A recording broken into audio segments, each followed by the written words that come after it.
The train headed for Sunset City will be departing soon.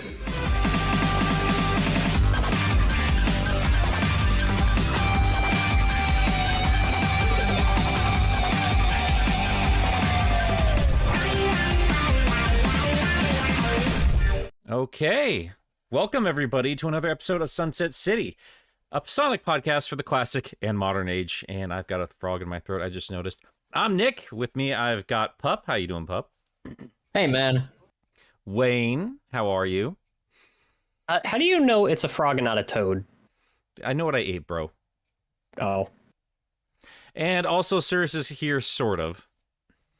I mean, the better question is, why aren't you sharing? Oh, screen sharing? I will be just a second. I just want to make sure we got everything. Oh, no, I'm not. I'm talking about the toad. I'm talking about the frog. Oh, that's fair. Oh, hey, nice mic there, Cirrus. Let me do my impression. Yeah, how's that sound, huh? Yeah, you like that, don't you, huh? Oh, he can't. He can't. This is what happens when you don't have working internet. Yeah, that's all well and This fine. is what. This is what happens when people are putting chemicals in Nick's throat that are turning his frickin' frogs gay. We got a good Sonic Adventure reference. Why did you eat Froggy? Because I want that Chaos Emerald, bro. When you think about it, though, Wallace, if the frog is in his throat, that also means that the frog's penis is in his throat. So technically, yeah, the frog is gay. So you're saying that, like Eggman, Who says it's he a wants male frog? from Froggy. Yeah, that's a good question, Pop. Who said it was a male frog? Well, in that case, we got to talk to your wife, man, because that just ain't right. Jesus. So, today we're going to be talking about Sonic game styles. It's going to be, I know it's kind of vague, but we always have fun just kind of comparing the different gameplay styles to the game. Before we go any further, as usual, we appreciate everybody who's supporting us with super chats. But just to keep the flow of things going, since we do like to tangent enough as it is, we'll be reading all of them at the end. So, yeah, keep the lights on here if you'd like. We appreciate it. And we'll give you the time you deserve at the end. Yeah, because this train is really fucking scary in the dark, man. Like, for real. Like, Sunset City Underground, not good. Oh my god. All right. Well, you guys kind of brought up the topic yesterday, so I assume one of you guys has a good place to start in terms of like how we're going to be approaching this. So, Nah, I'm good. So the way I see it is, at least with Sonic, there's a few distinct gameplay styles that we've seen so far.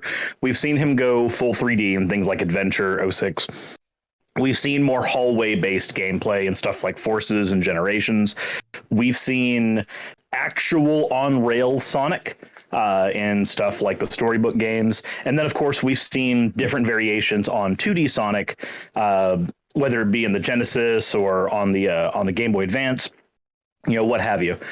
Each of these different styles for Sonic has its merits, they have their benefits, and they also have their downsides. And I think every Sonic fan has one style that they prefer more than others. And there's, of course, going to be ones that are going to fight about whether or not you consider the more like 3-lane hallway type games fully 3D or not, because technically when you're at a standstill, you can move around in 3D.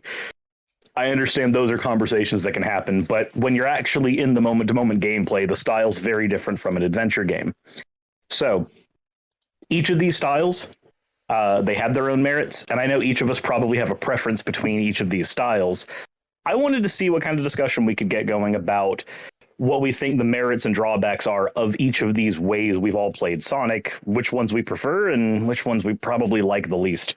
Quickly, before we go into that, though, just a bit of a behind-the-scenes thing here, quickly. Yeah. Nick, are you finding that Cirrus is a little disproportionately loud on your end? Yeah, I'm the rest taking care of it right now. So anybody who is trying to listen to us at different volumes, I apologize. Just be ready to switch your volume around as appropriate. Also, our reactive images are coming back. Yep, don't worry. I'm watching all of it right now. All right, sick. So anybody in the chat, if you're noticing anything specifically weird, I just turned down Cirrus. I think we'll be okay going forward, but just keep an eye out on all that. I don't know, Daddy Nick, are we going to be okay, man? Is this train going to crash? Don't worry, I'm just going out for some milk. I'll be right back. He's going to get some milk. Yeah. All right, here's I don't like anything. That's all right. And then our Daddy came back with the milk.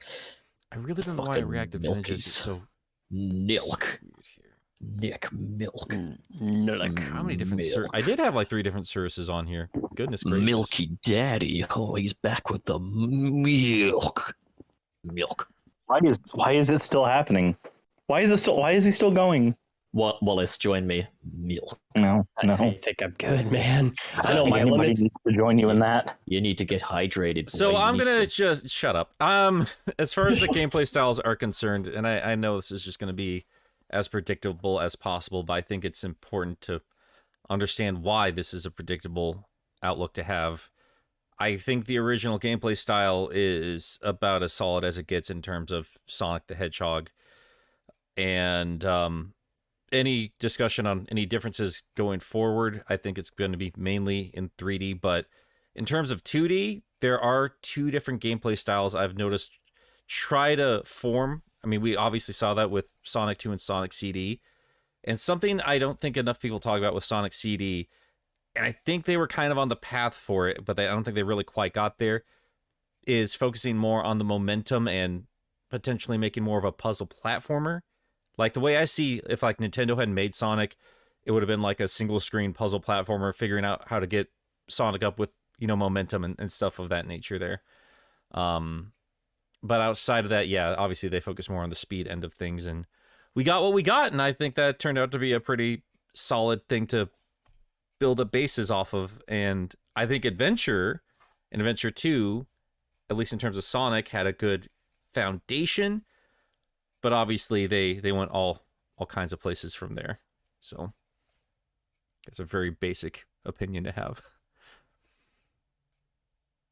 Well, thank you for the lukewarm opinion, Nick. We appreciate it. We'll move on. I'm kidding. Oh my God. I do think, though, there is some merit to talk about. There's a distinction when it comes to the 2D Sonic, not just the difference between CD and things like Sonic 2. There's another one. Well, I mean, Rush as well, but Rush actually kind of leans into one of my conversations. Okay. When we're talking 2D Sonic, we do have to note that Sonic designed in 4x3 and Sonic designed in widescreen have they feel like the same game, but in one of them you have a lot more time to react to things in 2D, just in general. So I guess it comes down to, Nick, do you think there's enough of a distinction between those two? I think it's all it really is a quality of life improvement at this point. I think it's just an obvious thing you should have if you're going to continue to make it nowadays. I really am not going to place the limitations on what we had at the time against it too much, because I do still think they built those games with a 4x3 aspect in mind, and maybe it's just because I'm an old man and I grew up playing those, but I mean, outside of a couple initial playthroughs, the badnik placements are pretty predictable. So there are some bullshit traps and stuff like that. Specifically, I'm thinking of Marble Garden Zone.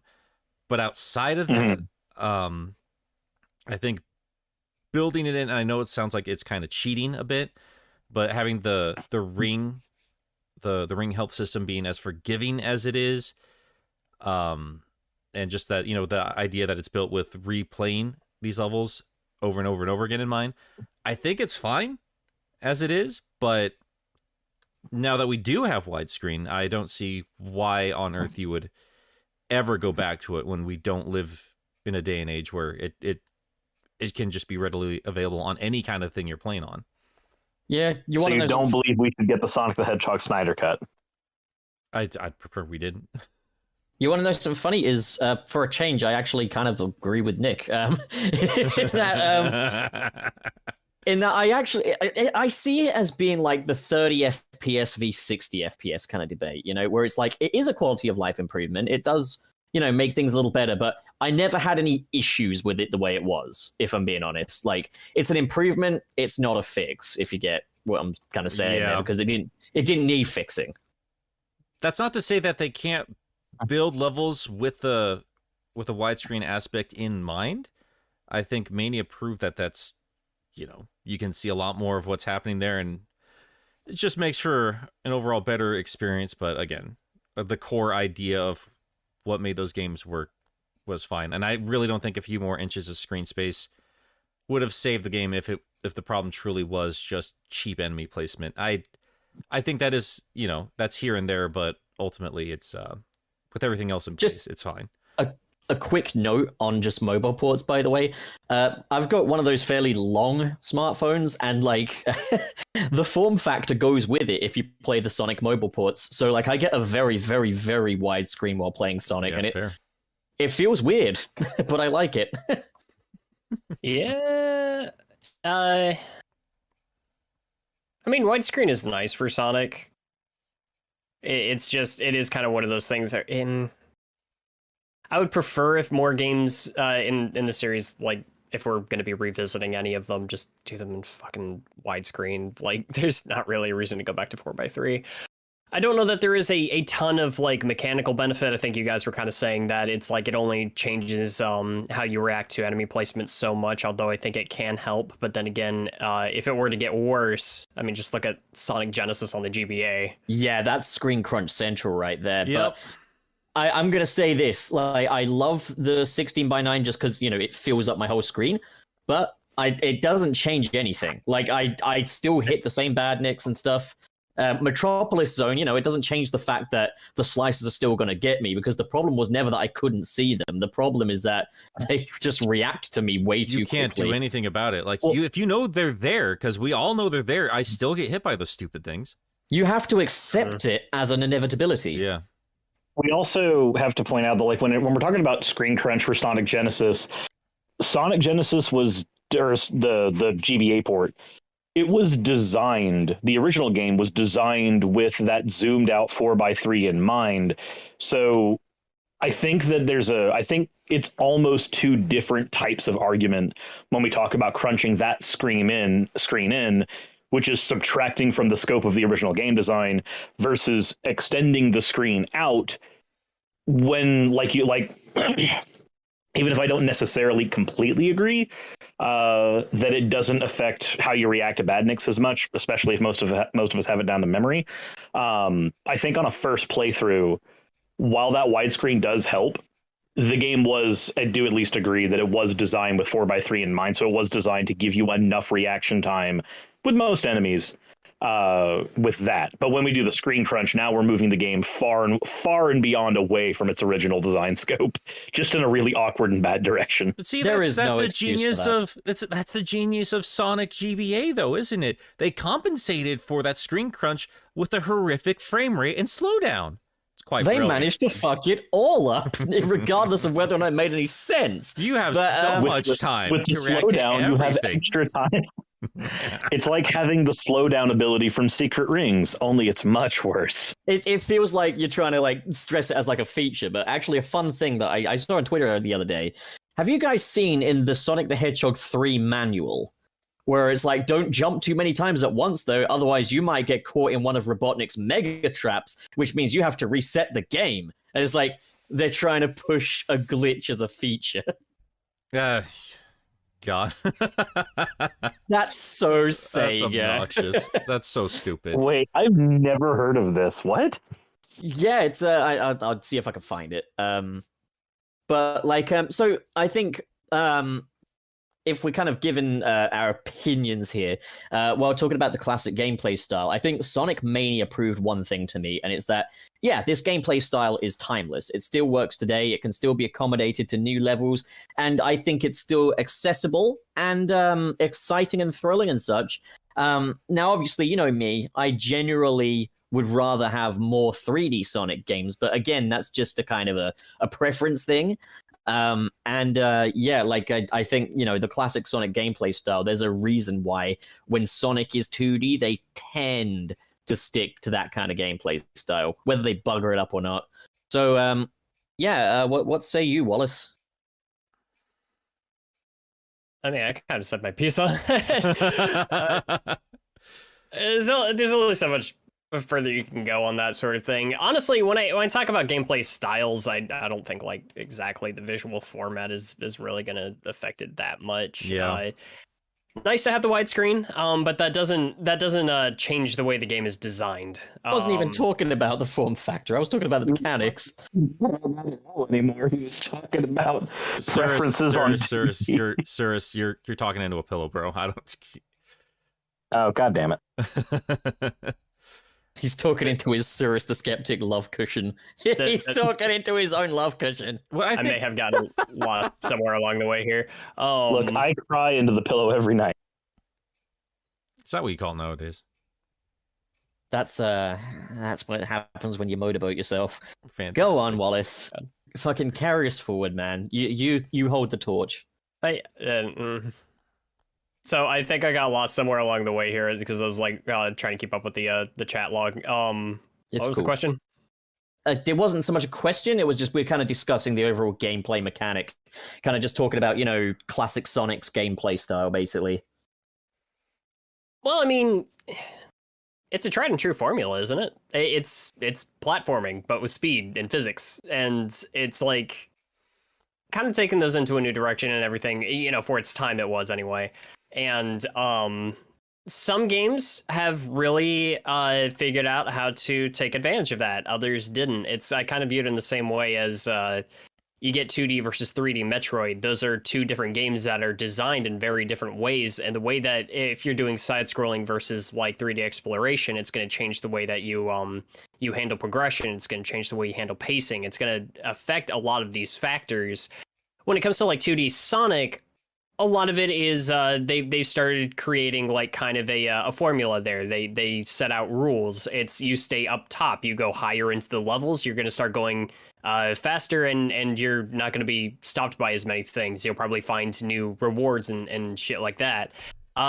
Versus like I don't see as much of that mentality in 3D Sonic stages. I think maybe some of the best I've seen are maybe Sonic Adventure 1 and Sonic Generations, where they kind of like found their own qualities for what a 3D, Sonic stage should look like. And then, some games just don't really take much advantage of that. I think I think at this point, let's, all of us in our own ways have talked about the classic gameplay styles to death.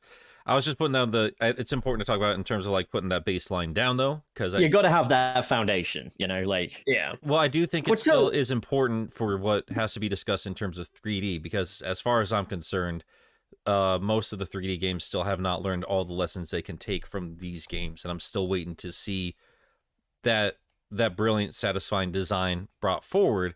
And I think the best place it has done it in terms of like replicating classic Sonic style so far is Sonic Adventure, because I think more importantly than widescreen, the biggest change that would make would be like changing the perspective of what you're seeing in front of Sonic the Hedgehog.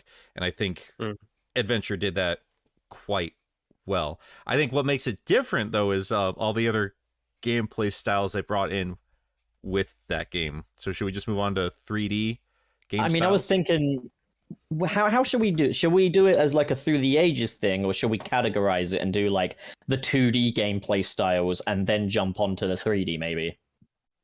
2D, then 3D, then we technically got on rails in the middle of all of that, and then ending on like, boy, yeah. I think we should probably interesting.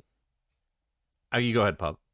I was going to say, I think an interesting direct comparison is looking at like the classic Sonic gameplay style and then looking at the Rush gameplay style as like an evolution of that in a way.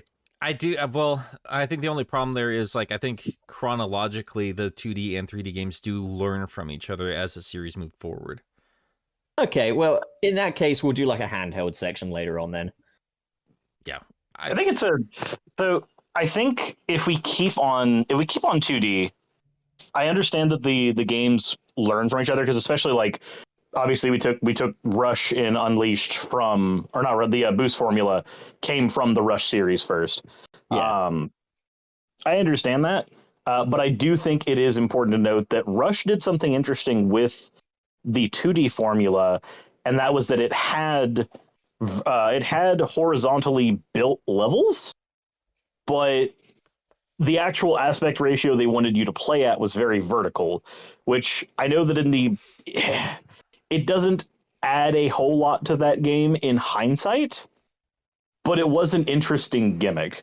Okay, how about this? How Should about we just I make talk a poll Rush now? Should we just do it now? I mean, Let's make a poll.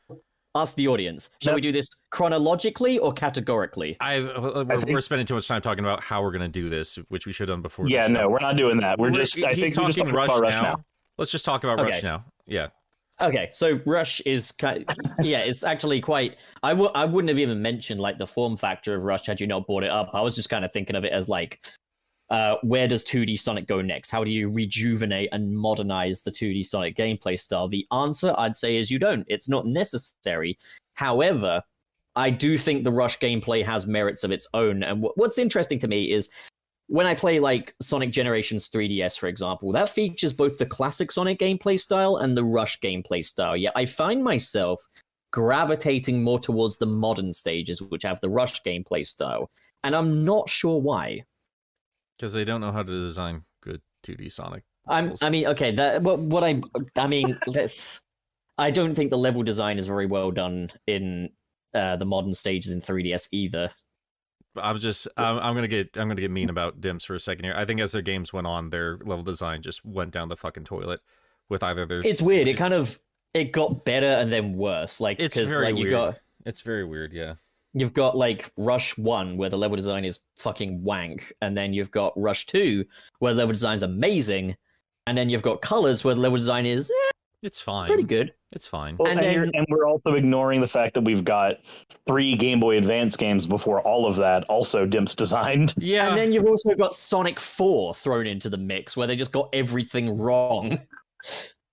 Did Dimps do Sonic 4? Yeah, they did Sonic 4 with help from Sonic Team, and they also did Sonic 3DS, and I think they did Unleash for Wii, right? Wii and PS2. They assisted with Unleashed on the Wii.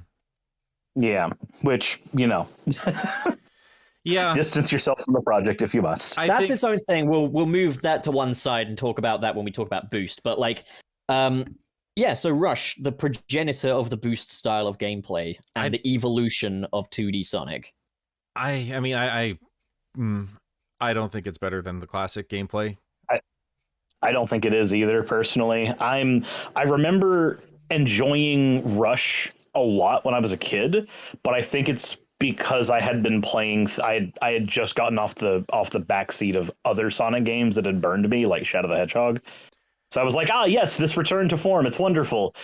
Oh, okay. Well, My problem with I'm sorry, you go ahead, Cirrus. I thought your point was done. I was gonna say, I think my issue with stuff like Rush, Colors DS, even Generations on the 3DS, I think my issue with all of them is that eventually we would get Mania and we'd have an actual proper 2D Sonic that's running well. Granted, having 2D Sonics that run differently isn't bad, but instead of trying to like evolve the gameplay, I think 2D Sonic has always worked better when instead of trying to evolve the gameplay, they've just iterated on the gameplay, giving you a little bit more on top of that foundation instead of trying to drastically change things or drastically change the way that levels are built.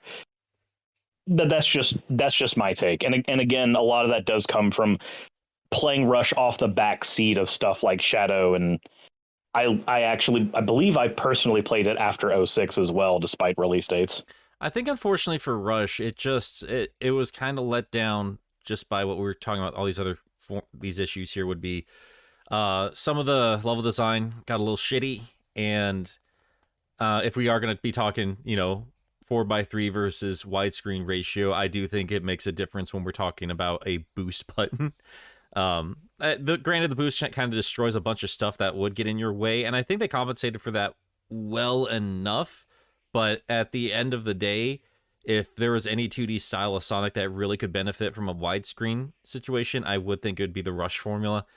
And I think Dimps was onto something, and I do think they made a solid trilogy altogether when we consider it, but I think there's a reason why the wider gaming audience doesn't really talk about it a great deal outside like the hardcore Sonic fan base, and it just doesn't leave that much of an impression when I'm over and done with it.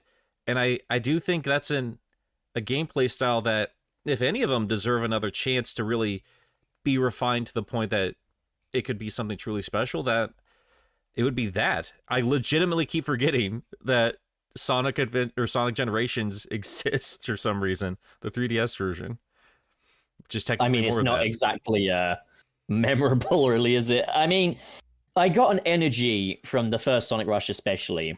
And I feel like Sonic Rush's gameplay style fits that perfectly. It felt to me like this isn't your dad's, this isn't Nick's Sonic. This is this is an urban take on Sonic, where he's not running through green hills, but like construction sites, and like he's basically like a parkour master kind of thing, and like everything has that very urban kick to it. And I think, the boost gameplay goes hand in hand with that, even down to like the Jet Set Radio guy doing the music as well.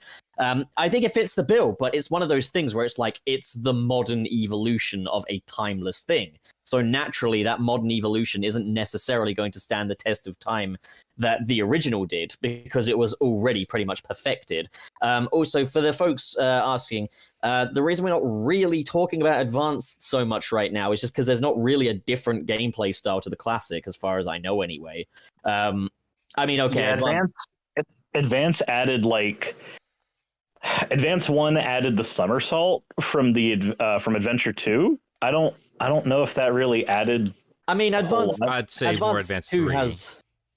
Advanced 2 has that, you speed up more the more rings you get. But again, it's kind of little adjustments. So I guess, I'll nod to that, but I don't think it warrants its own section the way Rush does.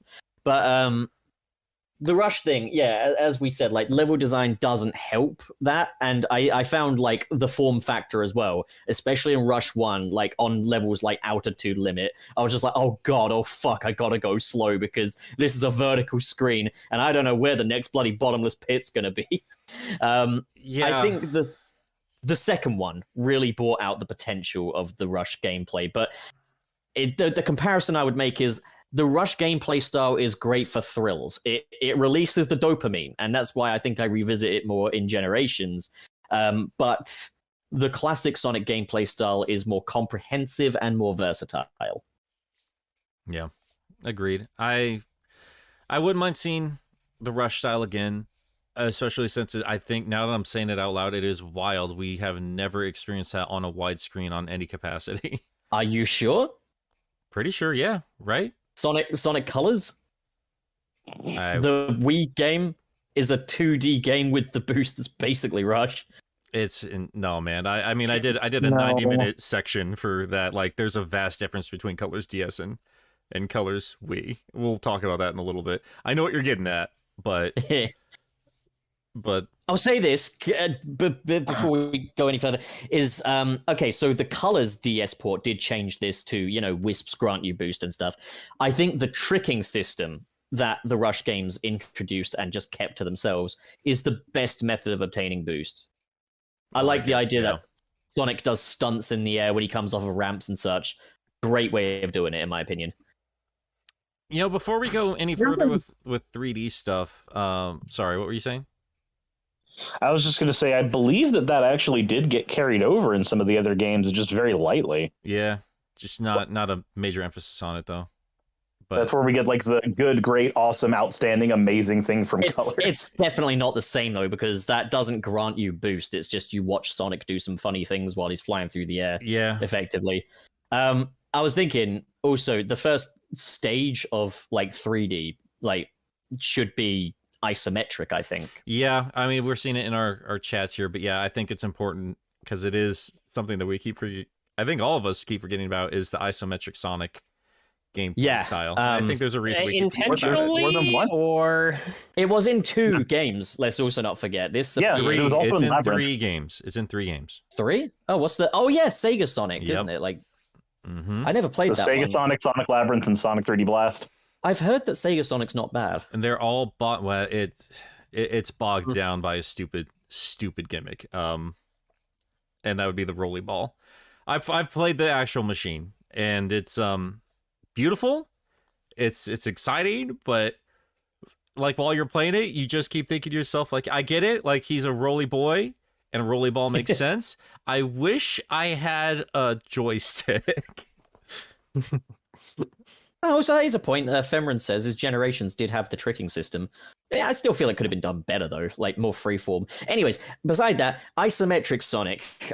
So yeah, this was, I guess, before 3D was quite as readily kind of understood, because obviously it was the first attempt at doing this, really. For I mean, as far as I know, They It kept wasn't. trying. They kept trying so hard to make this their work. their first attempt at 3D Sonic wasn't even isometric. It was Sonic Extreme, which was that weird fisheye thing, which a lot of people say, oh, it would have been the best Sonic game. It looks like trash, man. It doesn't look good. Yuji Naka was a It dick, looked but like- there's a reason why he was protective as he was. But for everything he created programming wise, he knew that game was gonna be garbage. It doesn't look good. I don't understand. Like I don't see any speed. I don't see Sonic, moving like Sonic on these round fisheye things, just climbing around and stuff. Just that doesn't tickle the pickle, I'm it afraid. looks like bad Bomberman Hero. That's Sonic's the screenshots and the gameplay and everything of Sonic Extreme has always made me think of, what if you were playing Bomberman Hero with a migraine? And a bad filter? I'd say it's more. It looked like another bug game to me, and we already had 2 of those on the Saturn. And I can tell you, as a Saturn kid, they weren't great. They were not good games. I still wanted it because I love Sonic, and it would have been fun to have that as part of the conversation. I don't think anybody's actually fooling themselves by saying like this would be the best Sonic game. I think there's just an allure there that we would have gotten a different kind of Sonic, because the Saturn is just this strange, interesting system that, yeah, man, I don't know. I'm not the only one out there, but like there's a small Saturn community that just finds everything about it so fascinating. Not technically maybe the best way to play some games, but it's just interesting. There's a kind of a intrigue going about it. Yeah. Like we were so close to getting it, and I could tell you like there is still that yearning to get Sonic Extreme. Understanding that was probably going to be shit. I could tell you as a child looking at it, I was like, this ain't it. I don't know what this is. This ain't it. Everything felt like a stopgap, and even Sonic Extreme looked like a stopgap. Everybody was waiting for Sonic 64. We wanted to see what he was going to do to contend with Mario. Nobody was So giving a at the shit about- same about time, 3D. At the same time as Super Mario 64 came out, we did, of course, get Sonic's 3D Blast, which is like the main isometric Sonic game that most people will know. Yeah. If we're gonna talk about isometric, I think this is the one game to really dig into, because it did some interesting things. We got kind of a collectathon style Sonic in this, which is not what we would get in earlier games. But I never really made the connection, because I guess for me, when I was a kid playing a lot of early 3D games, I didn't recognize collectathon as a gameplay style. It didn't really occur to me until, I was older that like, oh, that was an early 3D gaming thing. It didn't occur to me that 3D Blast was actually a collectathon as a Sonic game. It's funny because I actually made the comparison myself that Sonic CD is kind of a collectathon platformer, just on a 2D plane. In a more optional kind of way, I guess. Yeah. In a more optional kind of way. It depends on how you're playing it, but 3D Blast Not definitely like does. Yeah, 3D Blast is like, do you want to progress in the level? Collect 5 flickies. Do it Well, now, or you will never progress. That was the thing. When I was a kid, I just kind of thought, because you're collecting flickies in that game, and I had played Flicky for the Genesis, and I was like, oh, so it's the same idea. You're playing Flicky, but a Sonic. Yeah. There are things that I I'd think... never made that connection before. Yeah, Wayne. That's exactly how it is. Holy shit. There are certainly elements to this where I can kind of see some form of method to it, like in that, like, part of the thing with Sonic is, your reward is you get to move forward and make the use of Sonic's speed and everything, and obstacles get in Sonic's way, and it frustrates the player, but it motivates them to go further. The problem with that is, in the classic games, these obstacles stopping Sonic's progression were little motor bugs that you could dispose of really quickly. The obstacles preventing Sonic from moving forward in 3D Blast are gated, and it takes ages to fucking get through that. Like, I think with Sonic, collectathon and mandates does not work. It just demotivates the player. And this is how we talk about Shadow the Hedgehog. We're not talking about that right now, but this is literally just We'll get there when we get there. The idea. It's the same idea executed just as badly. Yeah, and 3D being as unique as it was, if the whole gimmick was, hey, now you can move Sonic in all kinds of directions, we need a reason for him to be all over the map as opposed to just, the straight A to B objective. And yeah, collecting flickies was their way to do that. It's an overcompensation though. Like It's I think when I tedious. play 3D Blast, I think there is something to this. They did get Sonic's movement pretty nice here. And like there are elements to this that work. But when I think of it, I think, gosh, I wish these levels weren't so stacked and they weren't like these mazes and shit. I wish that it was just a 2D Sonic game effectively, but with the camera over the shoulder and maybe a little path going left and right, like they have the upper and down path, But like, obviously, I think back then there was kind of this need to justify 3D movement. I'm in complete agreement with you there. I think their priorities were a little skewed. I think there's a reason why when Game Hut, the dude who worked on the game, came out with a director's cut of it and just completely removed the need to collect all the flickies. There's a reason for that. The level should compel you on its own. You shouldn't need that much. Not to say that you can't have good collectathons. I think Banjo-Kazooie proved that that's a solid way to do it. Mario 64 went and did it by just like the stars are the goals. That's all it is. Yeah, it's not really a it doesn't collectathon. suit. Yeah, It doesn't suit Sonic. Like A to B stuff is intrinsic to Sonic. Yeah, I mean, I think there is something to be said if Sonic had actually done a Mario 64 here, because Mario 64 did the collectathon thing by being A to B. It put the stars as the B location in every level. Do we think that would have worked here? To interrupt you real quick, because I know if we had Gilly on, he would be making an argument on what a collectathon actually means, and I think there's an important distinction to make there. Because when we're talking about the stars, yes, you do have to collect a certain amount of stars to progress through the castle, but the point of the star is that you have to do something to earn that star. You're not just running around the level collecting as many stars as you can, then leaving. You have to do something. Yeah. It's a level. The levels are hub worlds within themselves. Like, you just have to do a certain objective. And yeah, some of them are as simple as like find the star and get it. But other times you have to race Coop with a quick, or you have to collect all the red coins. They give you something else to do. It's a very layered system on there, and I still can't get over how good that fucking game is even today. But they made a Sonic game where like the whole idea is you do some odd jobs for Sonic's friends, which require you to run through these fun locations, and then you get a little prize for doing so, which unlocks the next bit. That's not so bad. And that's okay. We'll talk about that in a little bit too, because we have a certain character we're going to talk about very soon where I feel like they could very easily build upon that particular idea. And I think you guys probably already know what I'm talking about. But before we get to that, is there anything else you guys want to say about isometric Sonic? We haven't even touched Labyrinth. Well, Labyrinth is that, but worse. it's that, except they fucked up the movement and like if 3D Blast missed the point, Labyrinth fucking it didn't just miss the point; it straight up fucking forgot. They literally added in a plot reason that Sonic couldn't run fast as an excuse. I don't think we need to talk about Labyrinth. I think we do. I think we do. I played Labyrinth when I was a kid for like about 10 minutes, and then I never touched it again. I was gonna ask you guys, how much of Labyrinth have you actually played? Any of us here? My experience mirrors Wayne. About 10 minutes. 3 levels, and I guess that might be 10 minutes because the levels aren't particularly long. The thing with it is, it would be one thing if Sonic just didn't move very fast, but he moves excruciatingly slow. I've heard people make the defense of, okay, as a standard game though, let's say it's not Sonic and moving fast isn't really an issue. It's still excruciatingly slow. And I'm also sorry, but I don't kind of vibe with the whole it's a good game, it's just not a good Sonic game thing in this case anyway. It's kind of either good or it's not, and there's nothing here. Well, that's the thing. I wanted to say, if we're going to keep rambling about Sonic Labyrinth, this is why I don't talk about it a whole lot.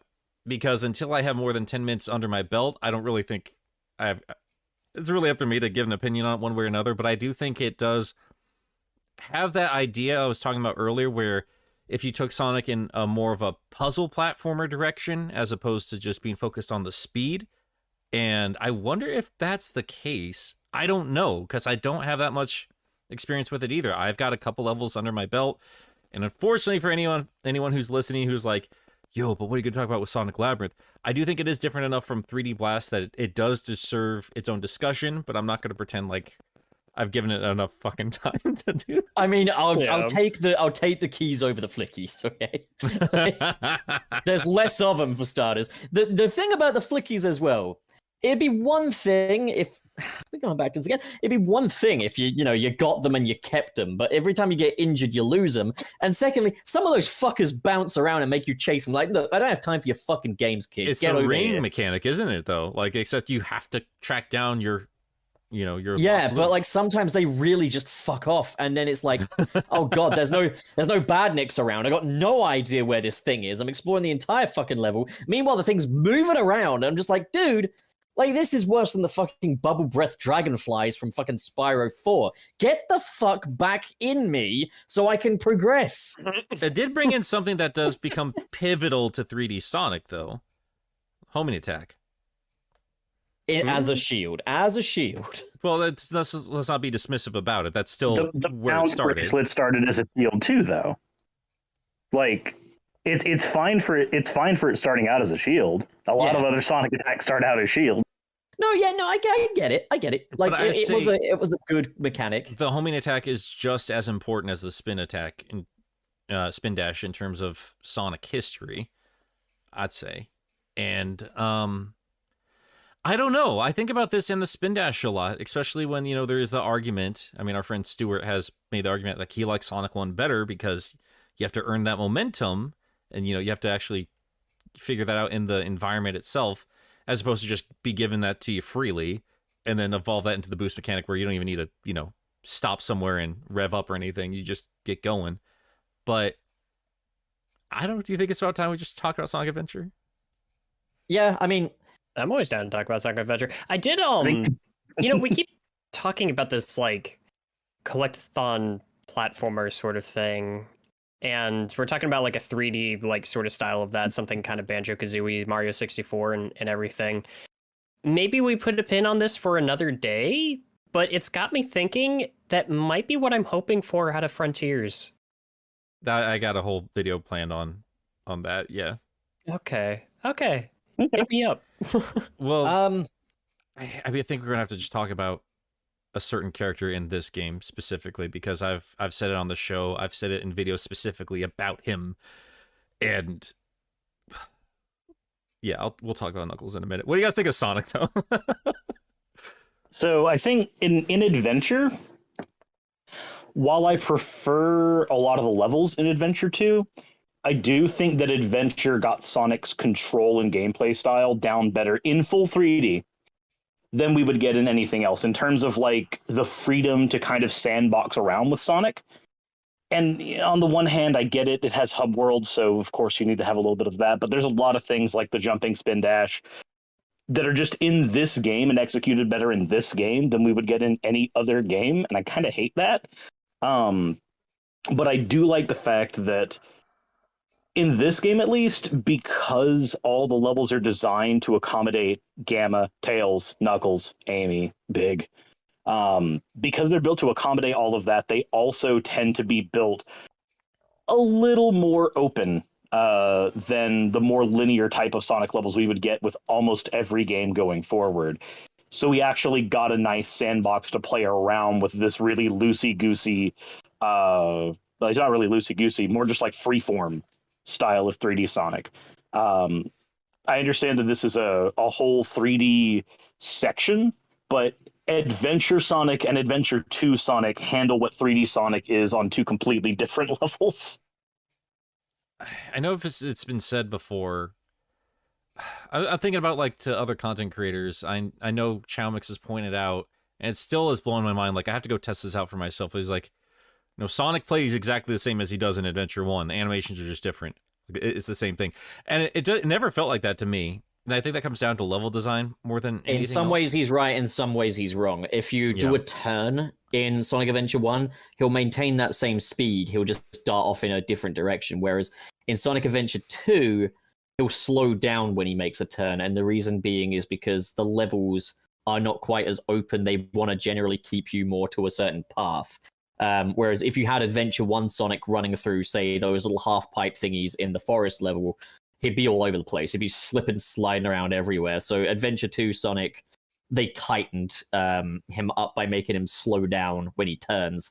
And that's just something you're either going to roll with or not. But yeah, in terms of, okay, Sonic Adventure 1, Sonic had a rough transition to 3D, is absolute bollocks because of this gameplay style. Now, yes, it has its bugs and its technical hitches, as did every 3D game of that time, pretty much, or every first attempt at 3D. I think out the gate, Sega got 3D Sonic right with Sonic Adventure 1.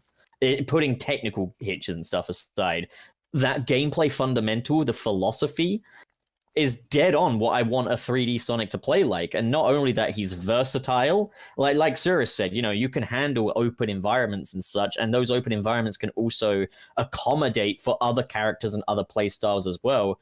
I think, there's definitely a masterstroke there in terms of Adventure 1's gameplay, even if I prefer other games. That's my 2 cents anyway. When we talk about 3D Sonic, and specifically, that's a hard word for me today, Sonic Adventure, and we're going to be talking about different play styles, are we going to be considering Sonic on his own and all these characters on his own, or do we also need to discuss the idea of multiple playable characters? That, I think, can be a footnote. I think we should kind of talk about Sonic gameplay styles as in, like, kind of how they could be applied later on, I guess, kind of in a productive way, and it's like, I don't know. I think we can kind of make the argument of, should there be other gameplay styles in Sonic? It's kind of a discussion of its own that can maybe be a footnote, maybe. I mean, if we're talking about different play styles, I think a lot of those discussions comes down to just even the differences between Sonic Adventure 1 and 2, right? Like, when people ask for Sonic Adventure 3, what are they asking for specifically? Are we asking for deeper plots? People to the Adventure 1 style, the Adventure 2 style. I look at the idea of people asking for a Sonic Adventure 3 the same way that I view people who are begging for a Kingdom Hearts 3 and were somehow disappointed with what they got. I don't think people are looking for the game Sonic Adventure 3. I think they're looking for the title, just like with Kingdom Hearts. I don't know about that, though, because Sonic 4 kind of proved that, like, out of the water. Like, it is important that they get it right beyond the naming convention. No, that's what I mean, though, is that, like, Kingdom Hearts 3 was Kingdom Hearts 3, but people were acting like it wasn't. I don't know what people's fucking expectations were, but it was. Never mind. That's the whole fucking discussion. I get nothing but defense for that game anytime I critique it. I did not like Kingdom Hearts 3 whatsoever. Oh, Kingdom Hearts 3 has problems. But what I'm saying is that a lot of people are saying that it was only let down because of the hype, and that it was this, that, or the other. There's a whole mentality there, and I think people would have that with Sonic Adventure 3, where it doesn't matter what they make at this point. It's not it's more the name that people are looking for. I don't think they're thinking that deep about what the actual mechanics and everything is. I suppose it's the Duke Nukem Forever problem. I suppose to them it matters more that they made it than it does the quality of it. But, like, let's put it this way: if I were to say I want a Sonic Adventure 3, which I do, I would be thrilled if we got a Sonic Adventure 3. I'd kind of want it to be kind of in the Sonic Adventure 2 gameplay style for Sonic, and with some quality life improvements. And as for the rest of the characters, like Knuckles and stuff could move the way he does in SA2, but I'd like him to have that A to B level structure rather than collecting Chaos Emeralds, because just, I don't know, I can't think of anything more boring, frankly, than fucking searching for Emerald Shards. But, the Sonic Adventure 1 gameplay style, kind of bring it back to that, like, I think it is good for Sonic to be able to handle wider environments the way he can, and I think it is, it's one of those things where it's like, I would say kind of on paper, I prefer the Sonic Adventure 1 style of adventure gameplay to 2, in that, he is a bit more versatile, but at the same time, that does come at the cost of the thrill factor. I would be lying if I said that Sonic Adventure 2 wasn't the much more thrilling game, hence why I tend to rate it above the first one. I don't know anyone's thoughts on that, but it's kind of like the thrills versus freedom, I guess. I just I thought mean, the I guess first game played better. For me, when like a pretty good amount of those games comes down to the mech stages and the treasure hunting stages. I think it's the antithesis of thrill, but you do you. I mean, there's the thought of I'm- blowing shit up, you know, as Teo was like making explosions happen. So guess. here's, well, I mean, this is why I was asking about Sonic Adventure 3, because Pup, you're saying that you want to kind of focus more on Sonic and then like leave the other characters as a footnote. But when I asked you about Sonic Adventure 3, you immediately brought up Knuckles. Well, yeah, because like I would like I kind of feel like when I said it as a footnote, it's like we'd get to that and I'd say like, am I in favor of having multiple playable characters or not? I think, you know, I'm in favor of it. Just, you know, don't lose that A to B objective structure. I guess that's what I'm getting at, though, is when we talk about Sonic playstyles, we need to discuss, because it is such a confusing thing. This is the problem with 3D Sonic. It's not that the transition was rough. Transition was fine. Sega just didn't know what the hell to do once they got there. And Yeah, they just need to keep it focused up. It needs to be straightforward, A to B, moment to moment gameplay, and So- just make a lot of it. So when I think about the 3D stuff, though, and I think a big issue people have nowadays is where the other playable characters are, and if they came back, what kind of role would they play? And that does lean dangerously close into what Sonic, the franchise, should be in 3D. But let's just focus it back on the adventure for right now. I've said it 100 times, and I'm in complete agreement with a lot of you guys here. I really like how Sonic feels. I like the level layout. I like that it really does feel like a journey. M. Bandy's in the chat here, and his brilliant video comparing Boost versus Adventure. I think the biggest problem of it would be he feels much better, like Motomobo, like at top speed. He's just willy-nilly and uncontrollable, and he's just like smacking against whatever tube he's going down. And I think Boost tightened that up a little bit, just like keeping that turning a little tighter. And I think that's like my only issue with early 3D Sonic. The rest of it really felt like a satisfying evolution. Like, that's what I consider an evolution.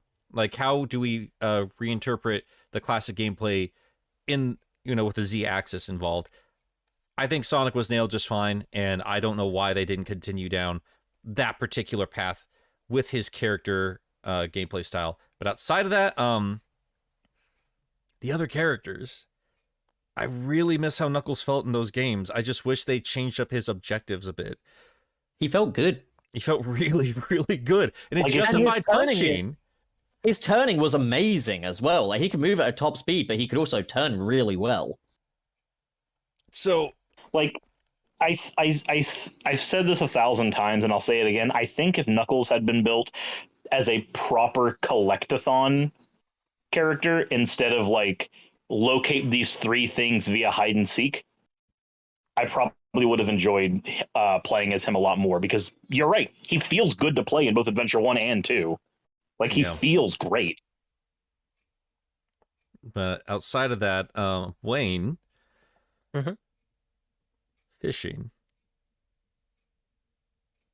So let me tell you why we need an entire Big the Cat game that is all about a platforming fishing game, and why it's going to be the best game in the series. So- First of all, He's not Scott Do you- DeWaz, he's Aaron Weber. Got it. so I want him to have the hat. I want you to be able to collect a bunch of different hats that all say different things, like, you know, men fear me, women give me chaos emeralds, and fish get in my goddamn net. I want him to have a shirt that that says Fear me. what? Women love me, fish fear me. Me fear me, and then he's just running around this big tub of lard, just like it's. I just want that this game, and it's not gonna say Big the Cat on the box. It's gonna say Your Dad, the game, and you're gonna run around all these different locations. It's gonna be like Sonic Generations, but it's locations that everybody loves. You're gonna go to freaking Pumpkin Hill, and you're gonna like fish up some bonefish and stuff. So- it's gonna be great. But Froggy's Wayne. there along with him the entire time, So Wayne. and they're gonna get This is about different gameplay styles, not whatever the fuck this is. This is a video of its own, man. Like, you got to make this. There's a good picture. You got to make it so I can't watch it. Oh, But like right now, yeah, like we're being subjected to this without our prior consent, man. Like that is to say, fishing as an idea, when you're bringing that into games that generally revolve around something else entirely, take Ocarina of Time for an example. It's fun to have it there, but it should never be mandatory. I feel the same way about Big the Cat. I do like the Big the Cat play style, but given how different it is, not only in like its flow and everything, that is a completely different pacing of gameplay. And when you're building, again, Sonic is taking these pre-established platformer ideas and then it's kind of building on that. You can even argue that like Gamma is a pretty quick on his feet little robot, but he's blowing stuff up along the way. Sonic, Tails, Knuckles, they can all be fairly speedy. Even Amy, while she does slow down a bit, there's only so much of that's sacrificed.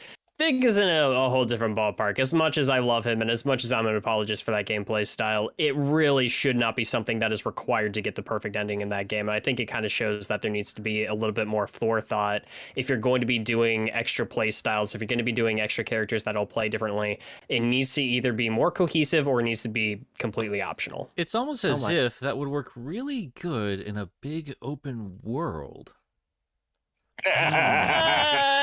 I want this. Would you say it would work really well on a frontier?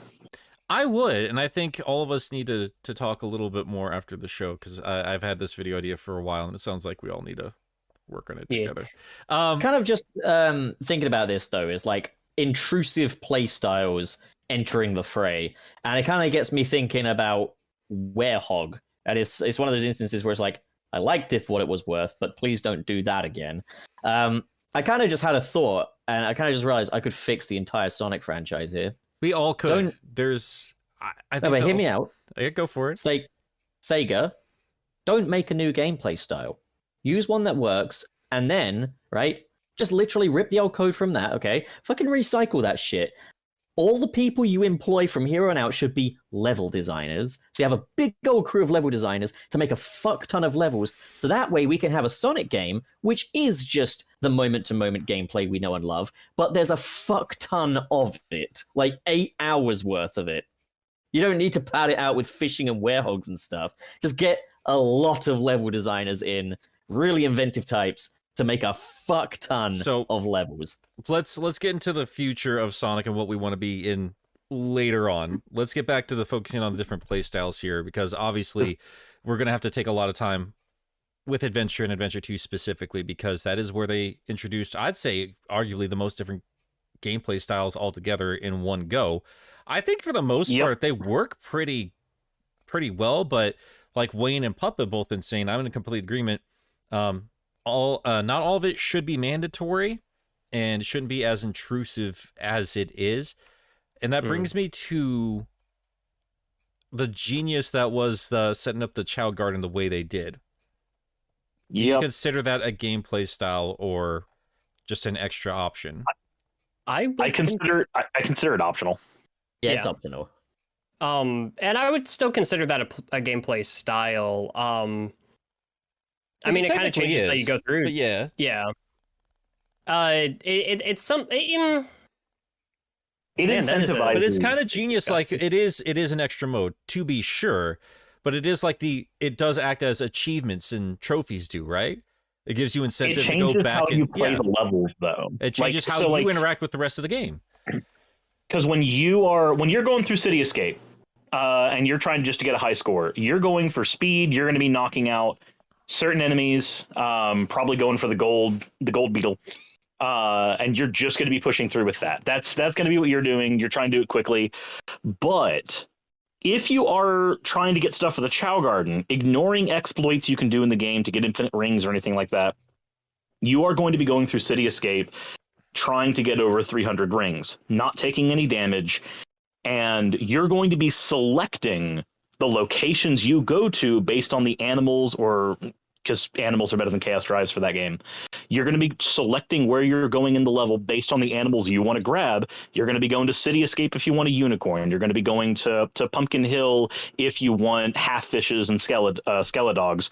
You're going to be selecting where you go based on what you need to farm. And as you go through those levels repeatedly, you will begin to get a photographic memory of every inch of every one of those levels. Because for you to get all of the things you need, you're going to need that. If you want to know how to get gorillas quickly to level up power on Chow, you're going to need to go to Mission Street and whistle near a pipe in the beginning of the level. Those are things that you're going to organically figure out because you're going to be stuck in a position going, I want these and I want them fast. How do I get these things fast? And it does change. It was a smart. Yeah. Sorry, go on. Well, I do think it is one of those weird evolutions or a different way to take on, replayability, as opposed to this is just really hard and you just have to figure it out, like die and die and die again until you figure out what the hell you're doing.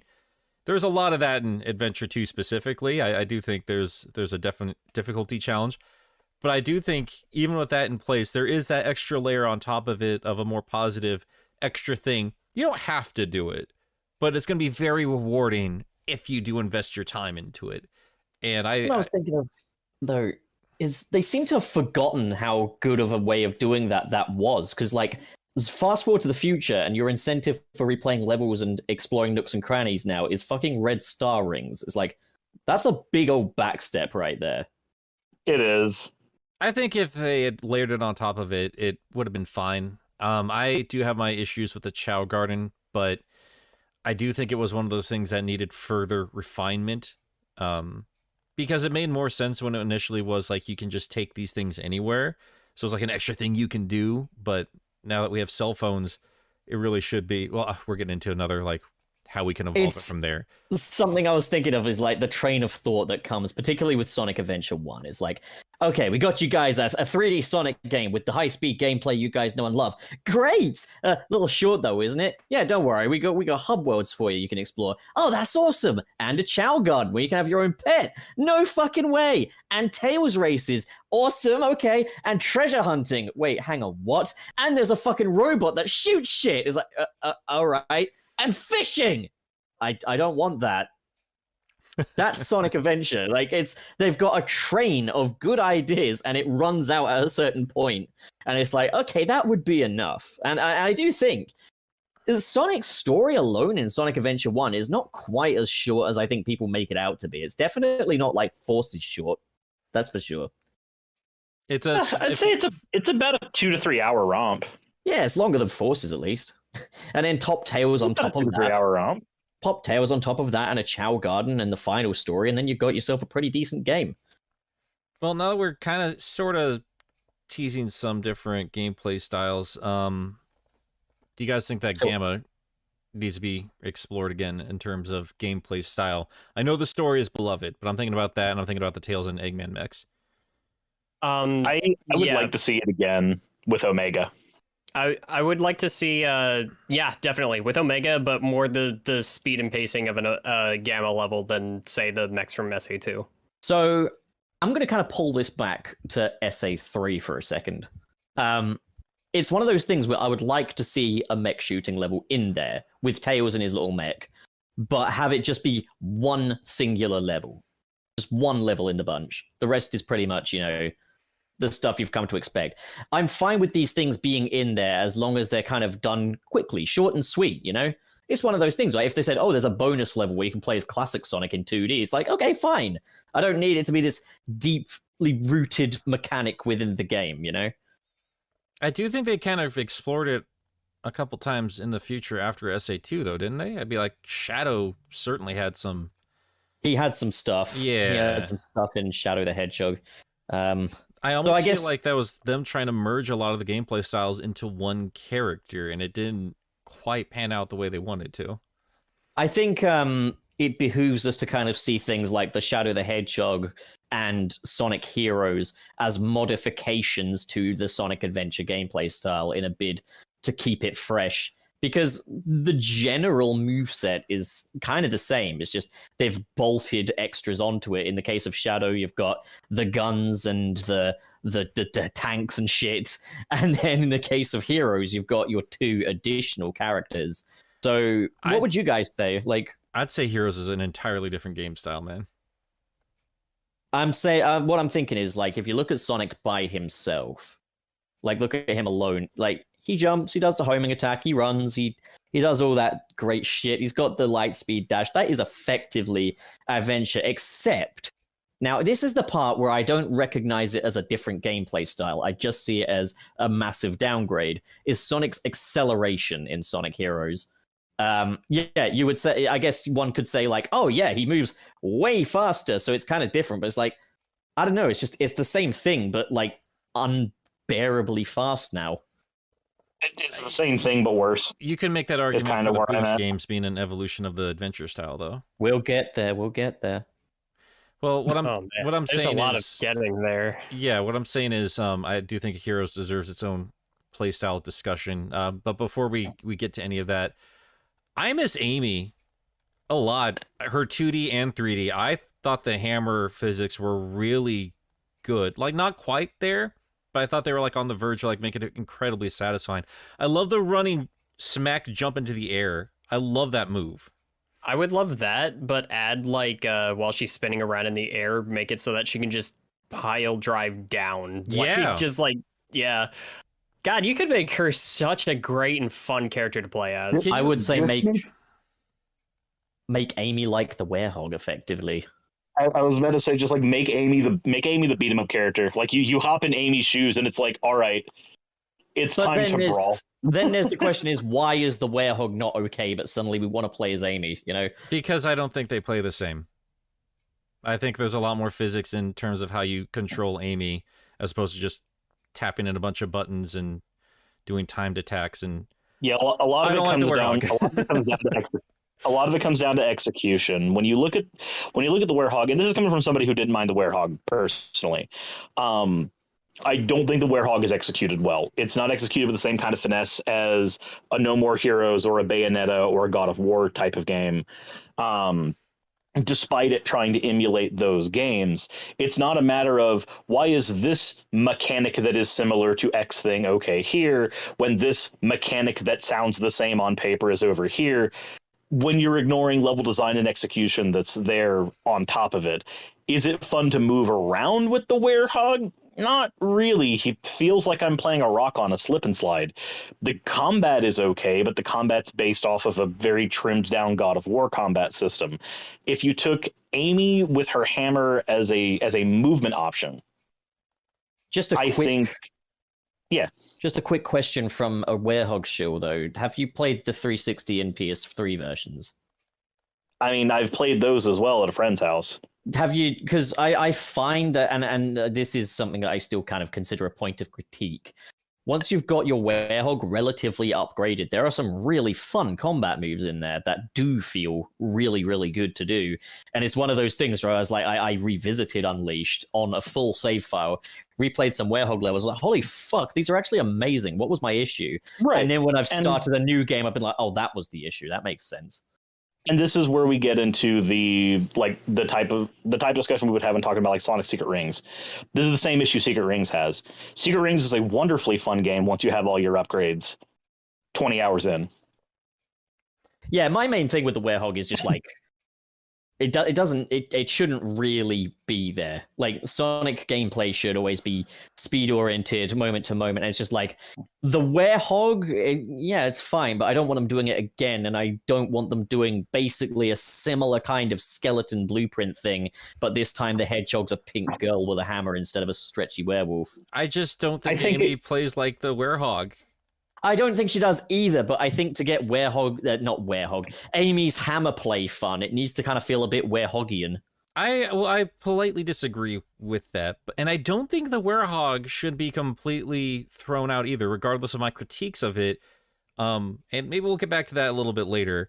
But just in terms of Amy, I really liked not so much the moment-to-moment combat. I don't really think she needs combo-based combat as much as I liked her because it played with Sonic physics in a different way. It felt like there were two different focal points for the weight, being Amy herself and then the hammer.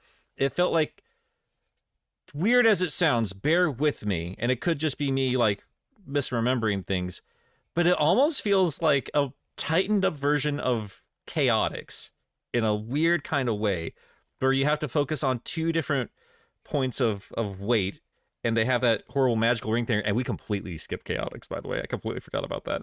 That's more of a variation of the classic gameplay, to be fair, just with a new But gimmick. every one of these are variations. Boost gameplay is an evolution of adventure. But is that really its own gameplay style in that? Hang on, let me dial this back here a second. Okay, let's talk about Chaotix. We will in just a second, but just in terms of Amy, you do have to think about. I wish we had M Bandy here. He'd be able to explain game physics a little bit better than I can here, especially off the top of my head. But it just, the way you moved around with her, it wasn't just like it all came from like a little spin ball or anything like that. You just had to use the weight of the hammer or the force of the hammer to shove her around. And I think there's an evolution there that really could work. And I think that's slept on pretty hard, especially when I consider how she played both in 2D and 3D. Like, it went back and forth between each other quite well. And I don't know if you could really say the same thing for like Gamma, or, I mean, I guess there could be an easy enough 2D fishing game, but good. I think Amy's really good. The 2D Gamma section would just be like a Metal Slug game at that point. Though, okay, so quick suggestion before we talk about Chaotix. So we agree that one of the things about Amy is that she uses the hammer for the movement and momentum, and that's the thing that makes it interesting. That's in my opinion, yeah. So, as a quick idea, what if we had Attack on Titan, but of course the Titans are giant Eggman robots, and Amy is having to navigate around the environment using her hammer to get high in the air to get to the nape of the robot necks. You know what that also kind of sounds like to me? Like Vast Shadow of the Colossus. I mean, we might be getting that. We might be getting that. That actually is what Attack on Titan is. It's Fast Shadow of the Colossus. I don't know if you've seen the series, but it is that in more ways than you think. I've seen the first 2 seasons, and yeah, I know exactly what you're talking about. I know where the story goes. Yeah. Okay, so a quick point on I guess Chaotix. I think like it's like, you know, the Sonic gameplay style is all about running. You're having a good time running, but it's like, okay, you're gonna do that, but it's like a one-legged race where, you know, it's like at the school fair where you got the kids and they've got their leg tied to another kid's leg, and now suddenly you're just stumbling around like a fucking idiot. Like, that's the fucking Chaotix for me, as far as I'm concerned. I think it's a very confused design, and I think it's again one that weird mixture that 2D Sonic always kind of had, where it was like, it almost feels like it's trying to be a puzzle platformer, and the other one's trying to be a high-speed platformer. And I think obviously you saw that clash in a very awkward way in Chaotix. I only really wanted to bring it up just in the sense that, do you guys feel like there's anything worth salvaging or improving on with the springy, weighty, using 2 characters at once dynamic they had going on in that game? I would think. Oh, go on, Bob. Oh, okay. I was gonna say, for a party mode multiplayer thing where it's just like, we're so shit at this kind of thing. Like, yes, but as a main mechanic for a game, definitely fucking not. I think I'm with you there. I think there's a way to refine it to make an experience closer to what they were trying to get with Sonic Heroes, but the other character actually feels like they're there with you. But I don't know how you would marry those principles without breaking something. I think Amy is a good way to look at that if you needed 2, points of weight and physics to deal with. Outside of that, yeah, I think Mania probably had the best solution there in terms of, we're just making it Tails again, kind of, sort of. I don't know. Just binding them together just goes against the very fundamental idea of speedy Sonic gameplay. So yeah, probably best. What say you, Wallace? Wallace, you got anything to add? What about Chaotix? Yeah. I've never played it. Oh, okay, fair enough. Fair enough. I'm gonna say this straight up. Bungle in with the adventure gameplay style, definitely bungle in 06 because 06 is literally the adventure gameplay style just buggered up. Yeah. I mean, the mock speed zones, inspired idea, poor execution, fixed in the Chaos X remake, I think. But like, yeah. And how about like different gameplay styles, but they just hijack the fucking level you're already in? Not the best way to do it. I did not like that. And you want to play as Tails? Did you want to play as Tails in the middle of Wave Ocean with the ring bombs from Heroes that you probably forgot he had in that game? No. I didn't hate the narrative thing of like in mid-level, one of Sonic's friends might have to help him out and you get to play as the friend. Like, I don't mind that. That's a bit of in-level storytelling. Why not? But again, it's just like none of the gameplay styles were refined. It's like, oh boy, I got to get used to this fucking terrible gameplay style now. Or this... I think Adventure executes that way better. Where like, if you want to have the parallel stories happening where different Sonic friends have to help them in the levels, that's cool. But you could always just have them have their own stories where you play as those sections there. Well, I think the structure of the Amigo system is actually a very smart way of doing it, where it's like, rather than have a story for Sonic, a story for Tails, a story for blah, blah, blah, blah, blah, blah, and them getting entire levels to themselves, you just have them at little intervals sprinkled throughout as part of the narrative. I think that's actually an improvement, so good job 06 for doing that. Well, I think it still needed to go a little bit further, though. I'd say like marry those two ideas and find some compromise, since there is this gargantuan open world there. If the loading wasn't such a, if they just finished the game, oh my god, I can't believe I'm referencing this. 3D Blast, where you find your buddies on the level, like the overlay, overmap, whatever the fuck it is, and they take you to a special stage. Like, what if you just went and tracked Tails down in the kingdom, and then he goes off and does his own mini missions or stuff like that? Probably for the best he doesn't, though, because he's slow as fuck. Well, I mean, I didn't go into those games expecting them to play like shit. I was excited to see Tails and Knuckles, and then I started playing them like, what'd you do to my boys? What did you do? The other thing is, like, the other thing is, like, if Sonic Heroes was just adventure but way too fucking fast, 06 is adventure slowed down. Why is Sonic slow? Like, he's just not very fast. Yeah. He goes and that's about it. Like, fucking Hub World Sonic in Unleashed is about as fast as Sonic is in 06. Yeah. I don't know. I think there were a lot of good ideas just left on the table with 06, unfortunately. Kind of the thing that sucks about talking about the 3D era for Sonic, like specifically this era, is that it feels like we had one really good game where everything was fleshed out correctly for Sonic alone. And then it's not like when we're talking about Sonic 1, 2 to 3, we're talking about a game that gets better and better with time. We're like, hey, it did this, but then it fucked up this. And it did this, but then it fucked up that other thing. It's a step forward and a step back. We see that, yeah, we see that again with the. Sorry, go ahead, Pup. It's one of those things. Can we ever just move forward without moving back at the same time? It's frustrating, and us as Sonic fans, I don't think we need to pretend like some of these things don't work just because of what they are. I think we understand that. Yeah, it's because this was unfinished and needed tweaking and polishing and everything like that.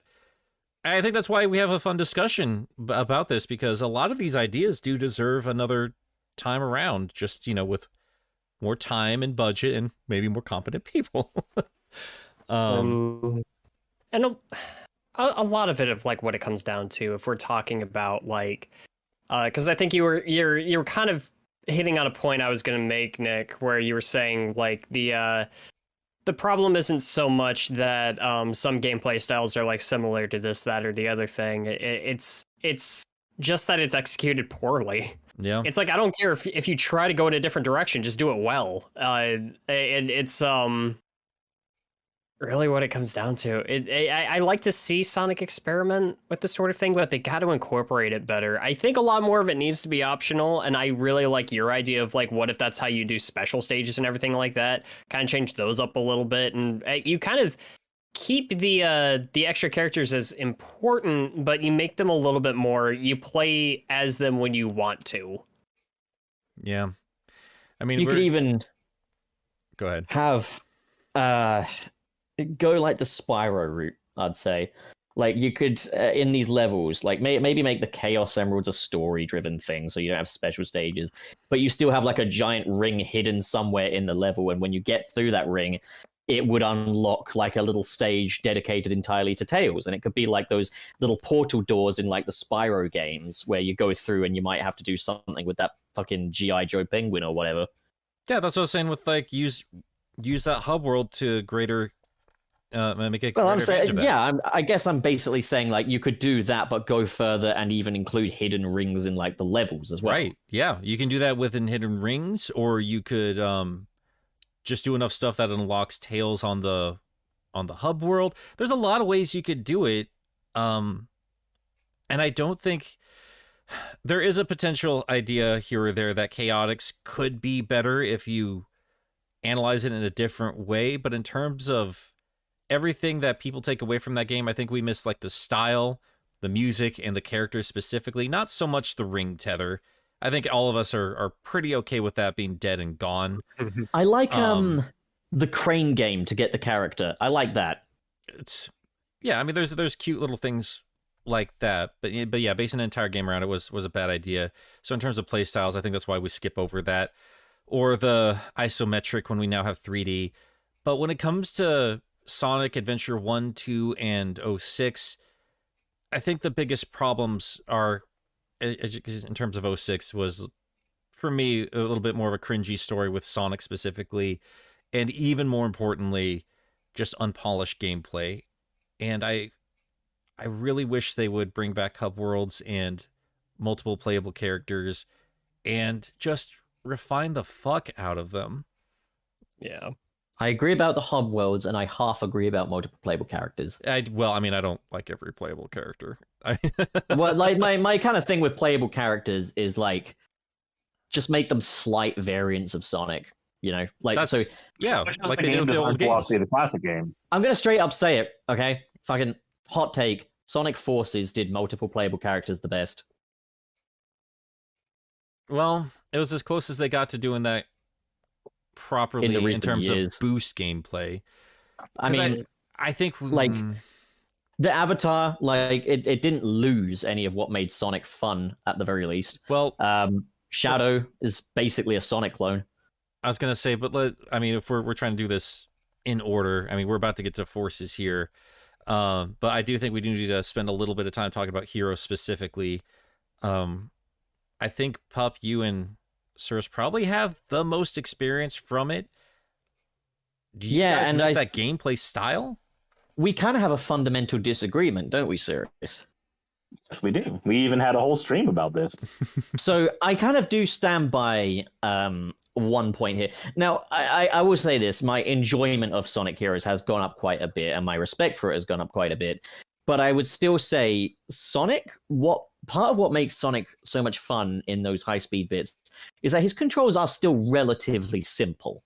And I do think that having that switch to different characters that are mandatory to get to certain routes and such does muddy that up a little bit. Like, I would rather just play as a singular character and focus up on that as that I can just really enjoy it. I would rather be able to run through that Sonic scenery without seeing a fucking sign telling me fly, and then I fly, you know?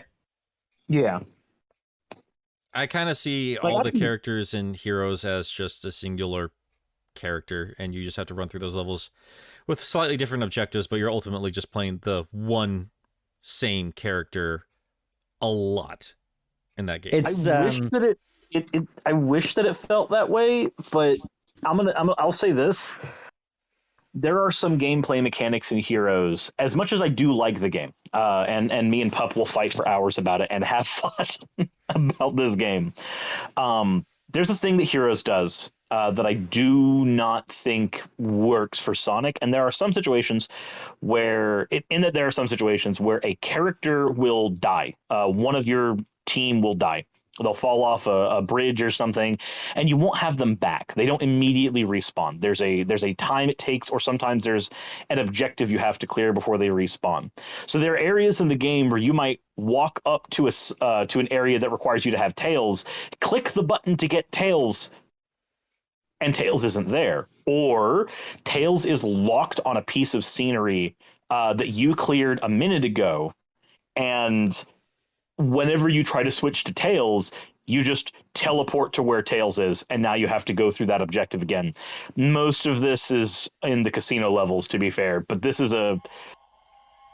there are things the game does mechanically to make it known to you you are playing as three separate people, and I really feel like that's to its detriment. That's something that I think another thing Forces fixed was in those tag team levels. You're effectively playing as one character, effectively the avatar with the boost or Sonic with a gun, you know? Yeah. Yeah, and that's a different execution for that. Heroes, between the fact that I have a physical switch button that changes how my character feels to play, not just what abilities I have access to. It's not like I have access to the it's not a spin attack, whatever it was, the push boost thing that you had to physically have Knuckles behind you for. Yeah. Right. So, like, it's not like you have access to that as Sonic, and then you have access to flying as Tails, and then you have access to cursing and also being an absolute fucking terrible time as soon as you switch to Knuckles. It's not like you just gain these things. It's that things are subtracted from you when you do these things. When I switch to Tails, I lose speed. When I switch to Knuckles, I lose speed and I lose a homing attack, because at least Tails has the Thunder Shoot, which is a homing attack but long range. Like, the game takes things away from you when you switch to those styles. And I really feel like it would be a lot better if we could just keep Sonic's speed, and we could keep the homing attack and keep things from playing as Sonic to make it feel like I'm still playing as Sonic when I play these different characters. Heroes strips those things away from you when you switch, and I think that's really to its detriment. And I think that those levels wouldn't feel anywhere near as long as they do from a gameplay perspective if we could just maintain speed throughout most of them and they didn't have mandatory combat sections. I mean, I'll be real. I don't mind the duration of those levels. Like, I actually quite like the fact that some of those levels take me like 10 minutes to clear. Although I would appreciate if the saves saved my checkpoint. So, like, if I quit the game mid-level, I can at least still have my checkpoint. That would be a nice little function for a Sonic game with longer levels.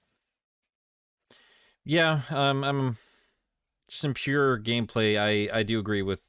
I think I just agree with you, Cirrus. I think those games give you too much to keep track of, as opposed to it being like fluid and second nature. I mean, I'm sure it does get that way for a lot of people who mastered that game, but I found it more tiresome than anything else. So, Cirrus, we are in agreement then. So what we're in agreement on is the specific things that mechanically bring heroes down. What we're not in agreement on, and I think this is what we came to in the last time, we aren't in agreement on how much they impact the game. Like, for instance, I don't want longer levels. I don't. I think 5 minutes tops for a Sonic level is about where I'm comfortable. Like, I don't want those longer levels, but I agree that the checkpoints need to be things that are saved. We agree on the things that mechanically pull the game back, but we don't agree on how far they impact them. For instance, Sonic's tornado ability, I remember one of our disagreements were about how it functioned. Yeah, I was getting you a pole and stuff. On the Xbox. It's just not as good as it is on the Cube. Yeah, whereas I've only played the GameCube.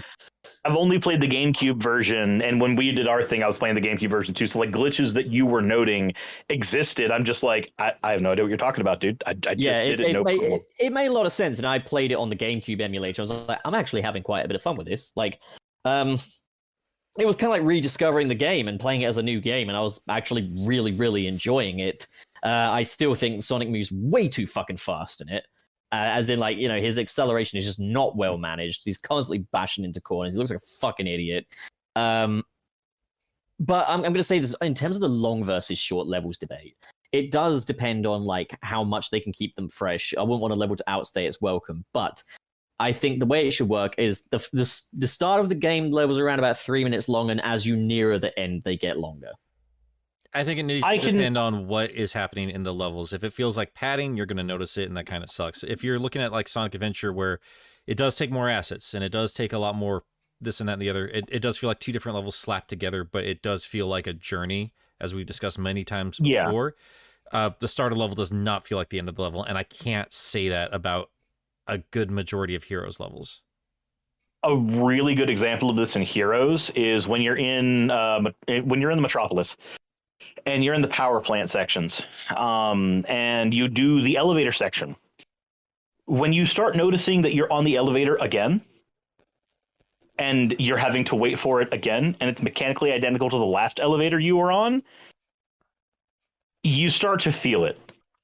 And then when they give you the elevator for a third time, but this time, oh no, it's totally not the elevator. Now it's lava approaching you. You're like, no, this is mechanically the same. Mm-hmm. I'm still doing the same slowly walk up slowly walk up instead of slowly wait.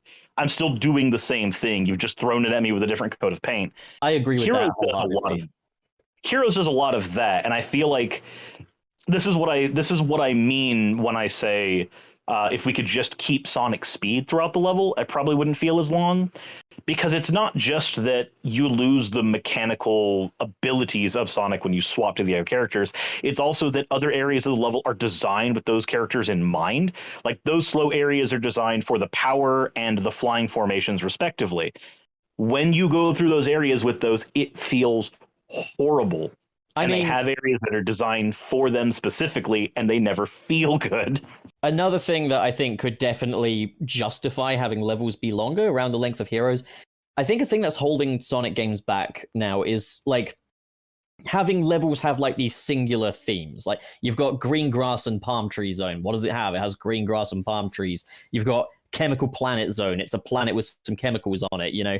Like, it would be cool if we had levels where it's like, oh yeah, maybe I'm on this green palm tree terrain or something, but now we're going to dive into the underground or go into the city that's adjacent to it, you know? So you actually do feel like you're going on a proper journey as opposed to just covering one plot of land. And another thing that Sonic Forces actually fixes here is like when you have that tag team Green Hill level, and yeah, you're in Green Hill at first, but then you enter the pyramid, and then it changes the style of the level and the scenery. Like, it keeps changing things up.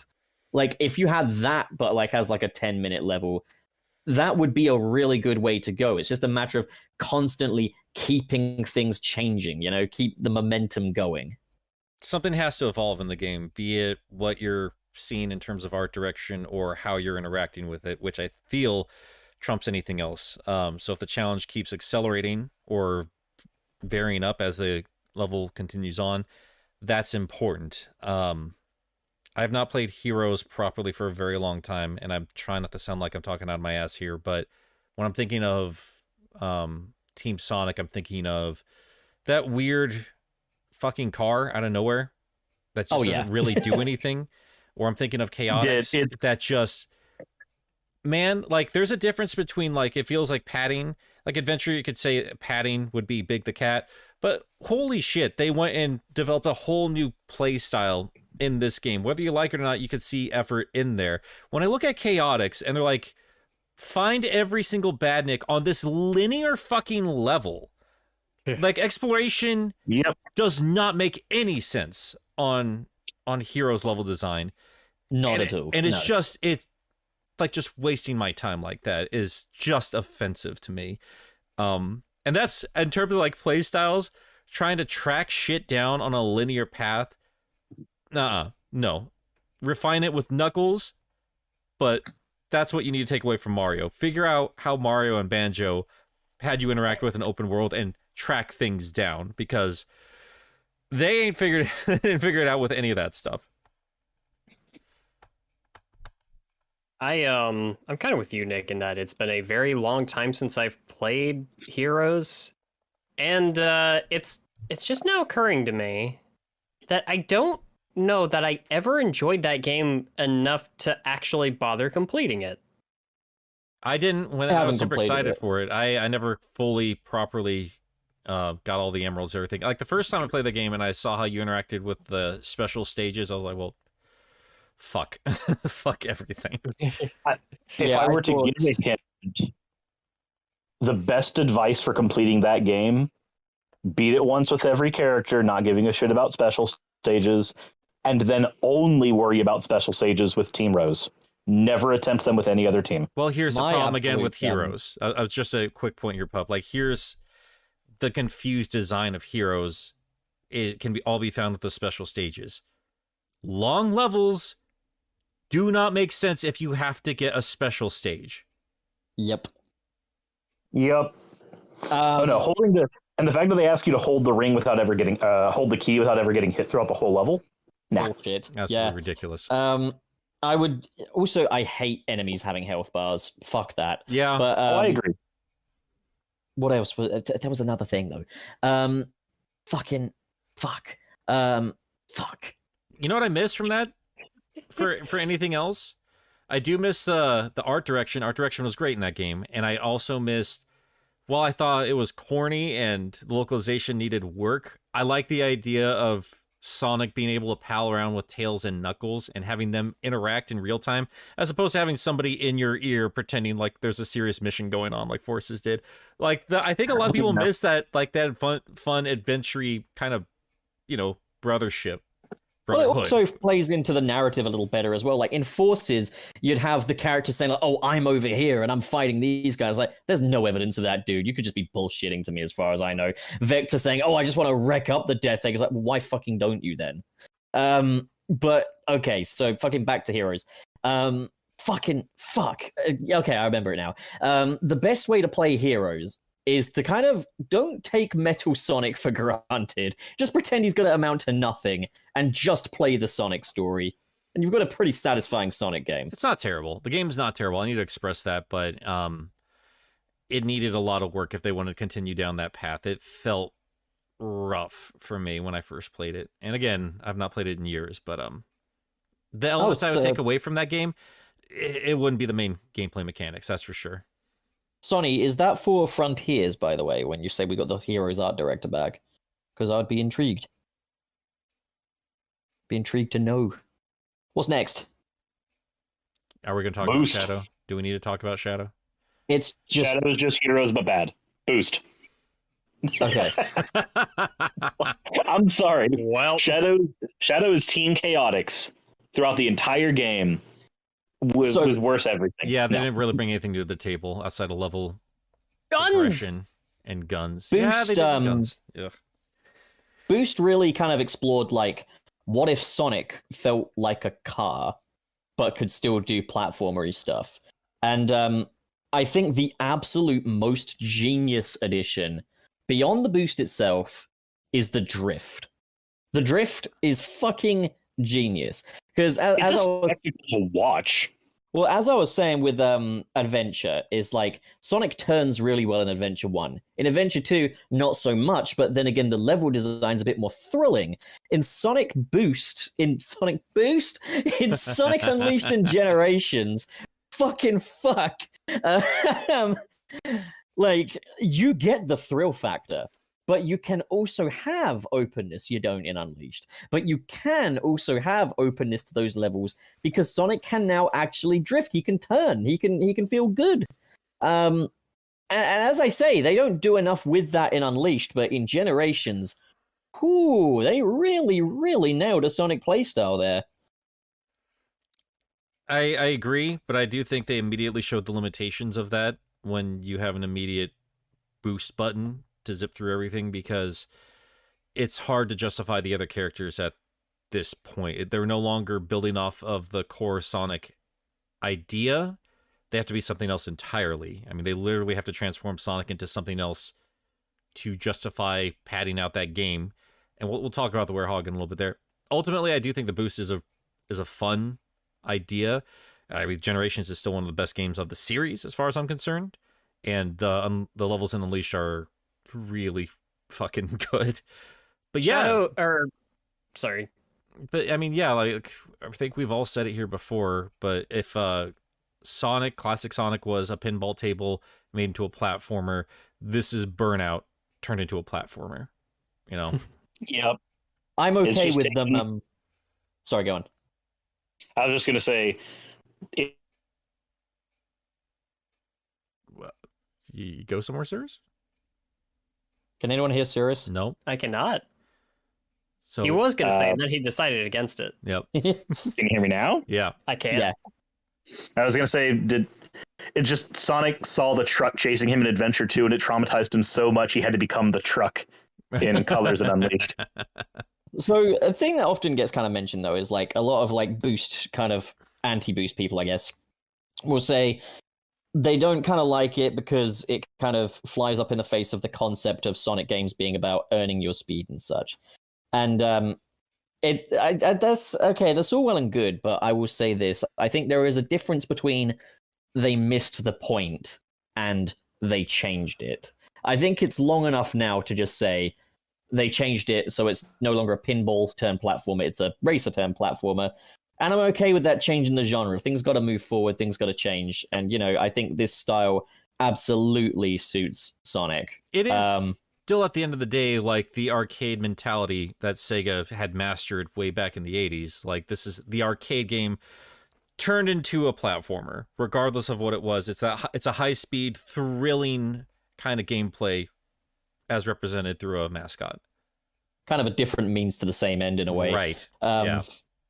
And I think the boost was a genius decision personally. I think there are ways it could be better implemented. If it were up to me, I'd say, you know, you can have a boost gauge where he builds up boost, but he can't use it until he's reached his top normal running speed. So it's like a little indicator. That'd be a Burnout too.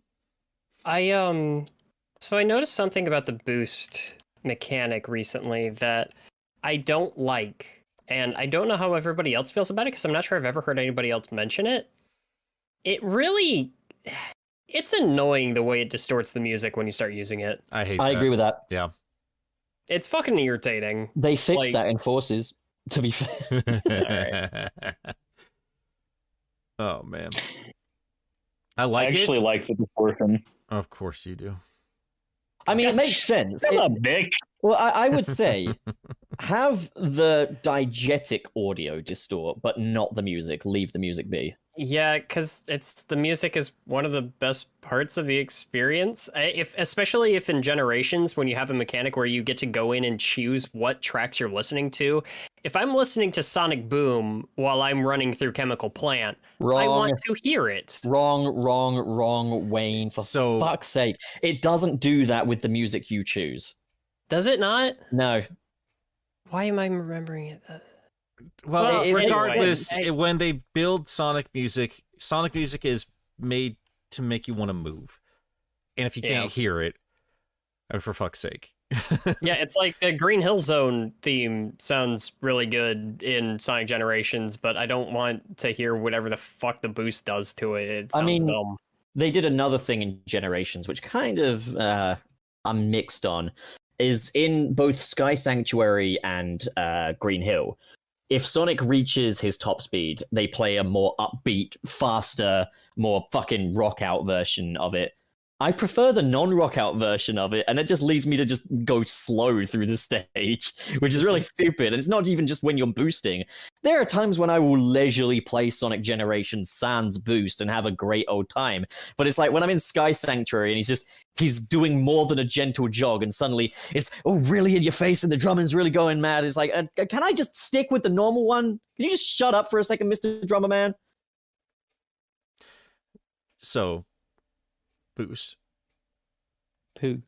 I mean, I like it, but it does feel very limited. And I think that is very telling when even the first game it showed up in has to pad it out with a whole bunch of other stuff. And I know you could point out Rush, but like we've talked about before, obviously, like building assets was very taxing for boost levels. So I'm not trying to. What am I trying to justify? I think Sonic Team's always been kind of stupid about this stuff. They had to build a fuck ton of assets for those werehog levels anyway. So why not just take the people building those assets and have them build more assets for modern Sonic? I thought that the assets for the werehog levels were the assets for the regular levels, just with a with a lighting just change. different layout and a lighting change. But like, yeah, just take the same assets and have a different layout then in that case, you know? But don't do it the colors way where it's like, okay, that layout consists of lots of blocks placed upon blocks, and here's a fucking laser and here's a bouncy spring that moves with you. Like, fuck that. Give me proper levels. You can use the same graphical assets again, but just don't fucking fuck with it, you know? I think Generations, though, proved that I do think there's much more versatility in the boost gameplay style than people do give it credit for. Those levels, once you get past Chemical Plant, get pretty open. And I think, you know, it proves that Sonic can move around quite nicely. He can make turns well. Like, I think one of my favorite levels in that game is, funnily enough, Seaside Hill, because it feels good to just platform with the modern Sonic. And it's like, platforming in Sonic Unleashed didn't feel as good because he was a lot more slippery, and that's why they tended to shy away a little bit more from platforming, opting more for like reflex training. Like, you're running really fast, oh, there's some spikes, you gotta quickly move left. Whereas Generations is much more the conventional Sonic platformer, but with that boost element in there, and you gotta use it smartly. You know, it's not like, oh yeah, you're done well, now you get your boost. No. You gotta know when to use it. And that's why I think that Generations is arguably the best gameplay style for Sonic since those adventure days. I would almost agree with you if the 2D sections didn't also exist in every single boost game. Yes, Yeah. 100%, absolutely. So I wonder if that just needs refinement, because again, I keep thinking, well, Rush exists. That's why I was going to talk about it here, because I did notice that stark contrast when playing DS version, the version versus the Wii version, which not only brought in the boost, but it also implemented a lot of classic Sonic design in there. Not to the same degree as the original games. Like, there's not an emphasis on the momentum-based physics. The spin dash is just there to be there, but at the same time, you could keep moving once you knew what the hell you were doing. You can't do that with the console boost games. There's going to always be a time where you have to stop, stomp all the way down, and wait for a platform or this or that. Classic Sonic's always done that, but it does feel very jarring in the boost style. And I mean, can I also note another smart addition to the boost gameplay style though was the stomp, allowing you to kind of stop quickly if you need to. Sure, but I do agree with that. Like, the waiting around feels a bit more amplified when you've got the boost at your disposal. It's interesting, but I think the boost part of the boost gameplay is far from the best thing that style of gameplay introduced. And I think you could even do a boost game without the boost effectively, but he's still got things like his drift, his stomp, his slide, and stuff like that. The absolute most important thing they added for me was the drift. Funny how they got rid of that in Forces, huh? God damn it. Yeah, I'm very mixed on boost. I think overall, when it's at its peak, it's some of the most thrilling experiences I've ever had with Sonic. I wouldn't mind if it's relegated to a more special stage kind of design if the rumors of Frontiers are true. Like, whatever it is, if it's going to be short bursts of adrenaline, that's fine. But whatever else they have built around it needs to be good. And I feel like when I consider the secondary gameplay styles of all these games, they all fall horrifically short. Classic Sonic got good, but it just tickled the member berries, and it immediately became apparent just how off it was if you just touched the original games. And then Mania showed up, and it was like, well, what's he even doing here? we don't need him here. That's the other thing is classic Sonic is a fine art, and if you get it wrong, I would rather just stick with the fucking 3D things. Yeah, and that ultimately is the problem with classic Sonic in the boost games, is because not only is it completely different, it just isn't right to begin with. So what are you even doing, Sonic Team? Just a quick thing. I'm scrolling through the homepage as Sunset City. In the recommended feed it's that sexy gadget scene from Chippendale Rescue Rangers that we all know and love. Nick, this is you, isn't it? Sure isn't, buddy. Sure isn't. Wait, who's responsible for that then? Well, it's a sexy chipmunk, so it's got to be Nick, surely. Gadget's a mouse. Thank you very much. Oh, And the fact that the distinction was there, we already know now. yeah, Nick. He's there. He's there for the mouse. I mean, I'm not gonna lie. Actually, taking a closer look. Anyways, So, I mean, that does. I mean, if you want to joke about it, Pup, I've only been on our channel for the last couple weeks just for these streams. Then I hop off and go back to my own personal stuff. So I have to wonder. I know Cirrus uses this. I know for a fact that Cirrus uses this channel. I'm gonna go through the history right now, and I'm gonna look at things and see if I find anything interesting. Because I know I don't really use it. I've used it. I know I've accidentally left it on while binging Meat Canyon before. Yeah, there's a lot of Meat Canyon recommendation. Oh, Batman Begins, epic Batmobile chase, Batman Forever, Robin's Joyride. That'll be me. That's definitely me. So back to the actual. Is it just me and It just, there's Wayne as well. Anyway, I mean, Wayne, Cirrus, you both have been a little bit quiet about the boost gameplay and any of the secondary gameplay styles. You guys have any thoughts on those? Boost is best in Generations. It's really fun. I love the way the spin dash is incorporated into basically Sonic turning into a freaking spinning tire as you're taking corners and shit. It's so fucking like satisfying. And then no, wait. Let me. I actually do really like it in the daytime stages in Unleashed. It's a lot of fun there too. I don't remember anything from Forces. I'm trying as hard as I can. I cannot remember a single level from that game. Okay, Cirrus, what the fuck, man? I found another thing. Okay, there's a video in the history. No, Pup, you're done. We're done with this. It's weird. I don't want to hear. I don't want to see any of your viewing histories. I'm talking about Cirrus's viewing history. You're done. We're going back on focus here. You're fucking done, old man. I'll fucking prove you otherwise. I'm gonna put it in the Discord chat and we're gonna see it. God damn it. So I think for we've me, all seen that one. Are you kidding me? That one's fucking hilarious. No, God damn it! Not That's you an too, actual Nick. clip. No, that's an actual clip from the show. I know it is. I know it is. Wait, Cirrus, please share your thoughts on the boost formula. Have you guys seen I Want a Divorce? Sorry, go on, Cirrus. okay, so I'm in a weird camp where Boost is concerned. I think it's very fun in Generations. I enjoy it in the Xbox version of Unleash, though most of the time that I've played that has been through the Unleash project, which I know is still going to be a little mechanically different. I think the most fun I've had with Boost, awkwardly, has probably been in the Wii version of Unleashed. Which, admittedly, I need to spend and more I know time that with. So that's a different gameplay style, though. Yeah. Is it though?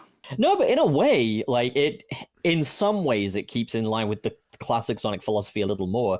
In that you've got to be a bit more careful with how you use your boost in the Wii version, because A, you can't cancel it. Once you're moving, and B, Sonic can actually smack into things in the Wii version, and like he will fall down and he'll take a second to get up. Cartoon character, it's hilarious. No, I've spent probably the most time nowadays with Generations and to a secondary degree Forces.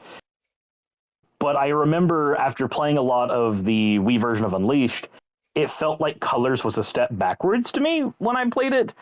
And I still feel that way when I play both of them back to back, just grabbing Unleashed off of the Dolphin emulator, then grabbing Colors either via that way or playing it on the version that's on Epic Games. I don't know. It might just be that I don't prefer the boost formula in general, that I like that more awkward attempt that was done on the Wii. But I do still prefer that over all the other versions that we've gotten. And it's not just that there are certain levels in the Wii version that are better, because I mean the level in Halaska I do think is better on the Wii one in general. But I don't know, I like having the boost work the way it does in that game, where I've got a set amount that I'm allowed to use, and I have to choose when to use it. The only thing that I wish is that Sonic would shut the fuck up when he's using the boost. Because every time you use the boost in Unleashed, he goes, "Ooh," and it is the worst thing. Yeah, I've noticed that. He sounds very clowny. So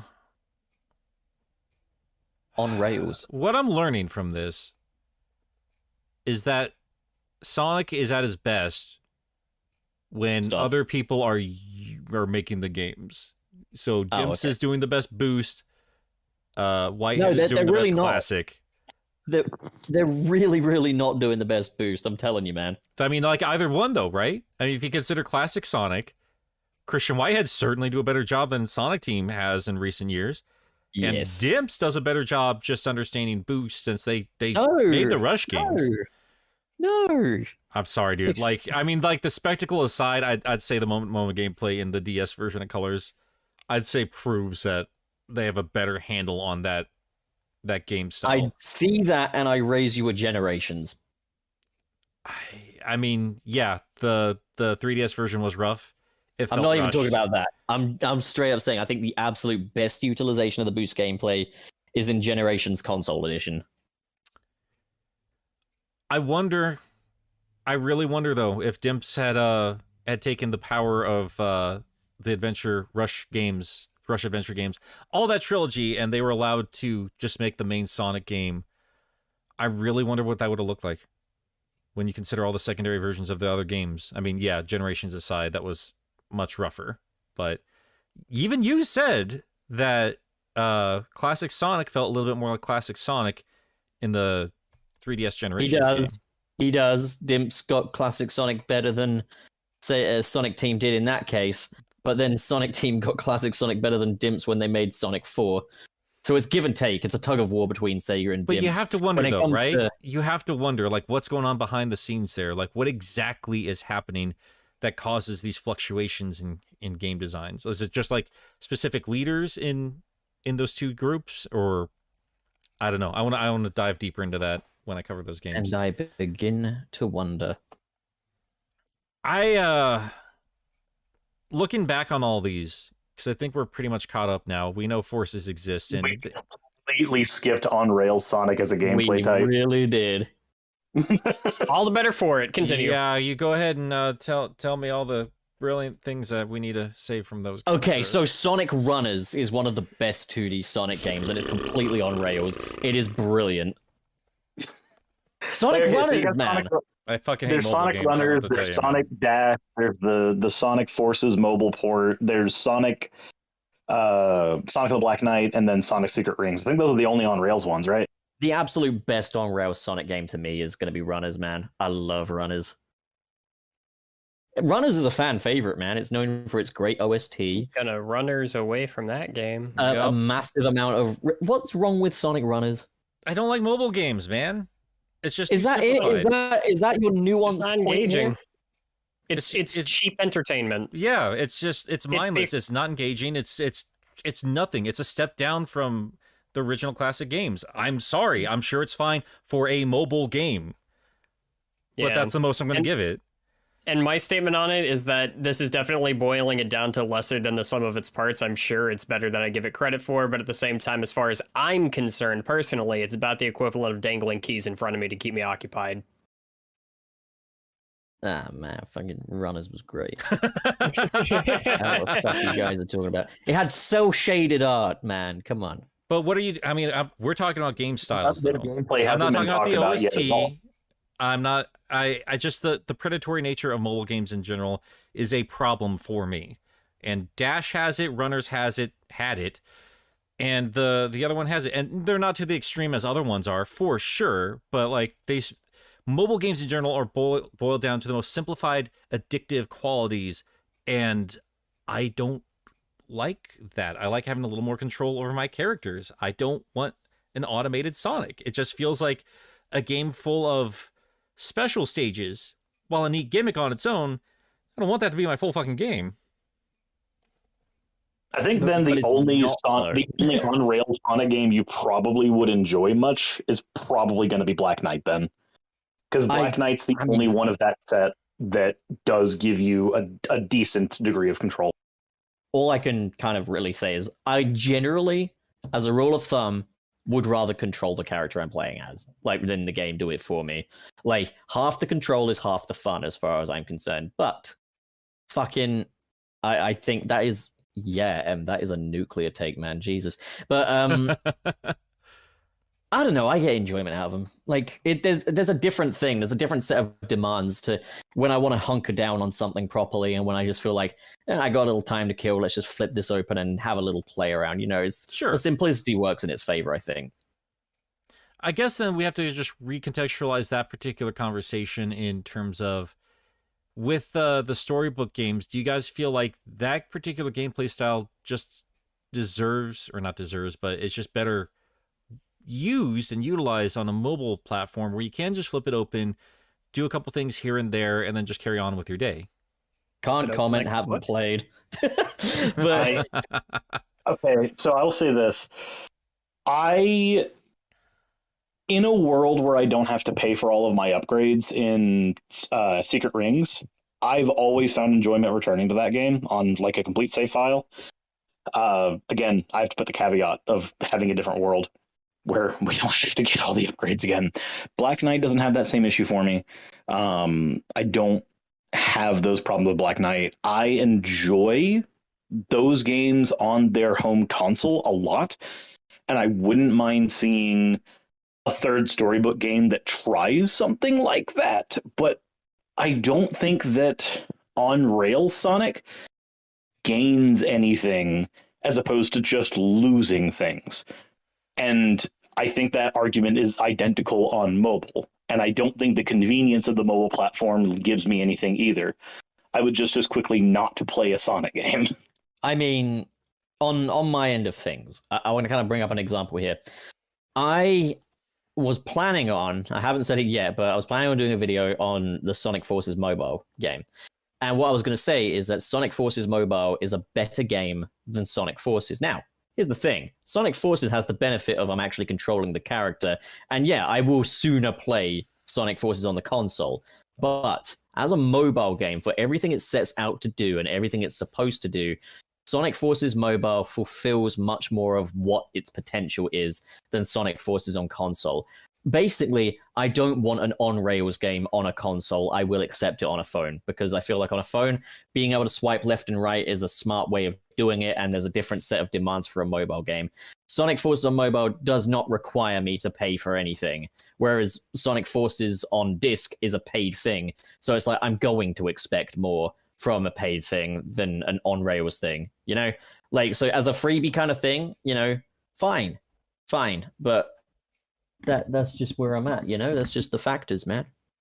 And at the end of the day, though, it is still a valid form of game style, because I don't know if we've seen the numbers, but I would imagine that runners, well, not runners anymore, as beloved as that one is compared to the other mobile games, but if you consider Dash and you consider Sonic Forces is a colossal success, and Sega likes to tell us that, but what they really mean is the mobile game. I mean, they're probably right. Yeah, it's a massive success, as is Sonic Dash. Also, Sonic Dash 2, Sonic Boom, which is really, really fucking good. I mean, there's a really reason why but there's a reason why those, like, Runners and Dash 2 aren't really talked about, though, because they're not the ones making the money.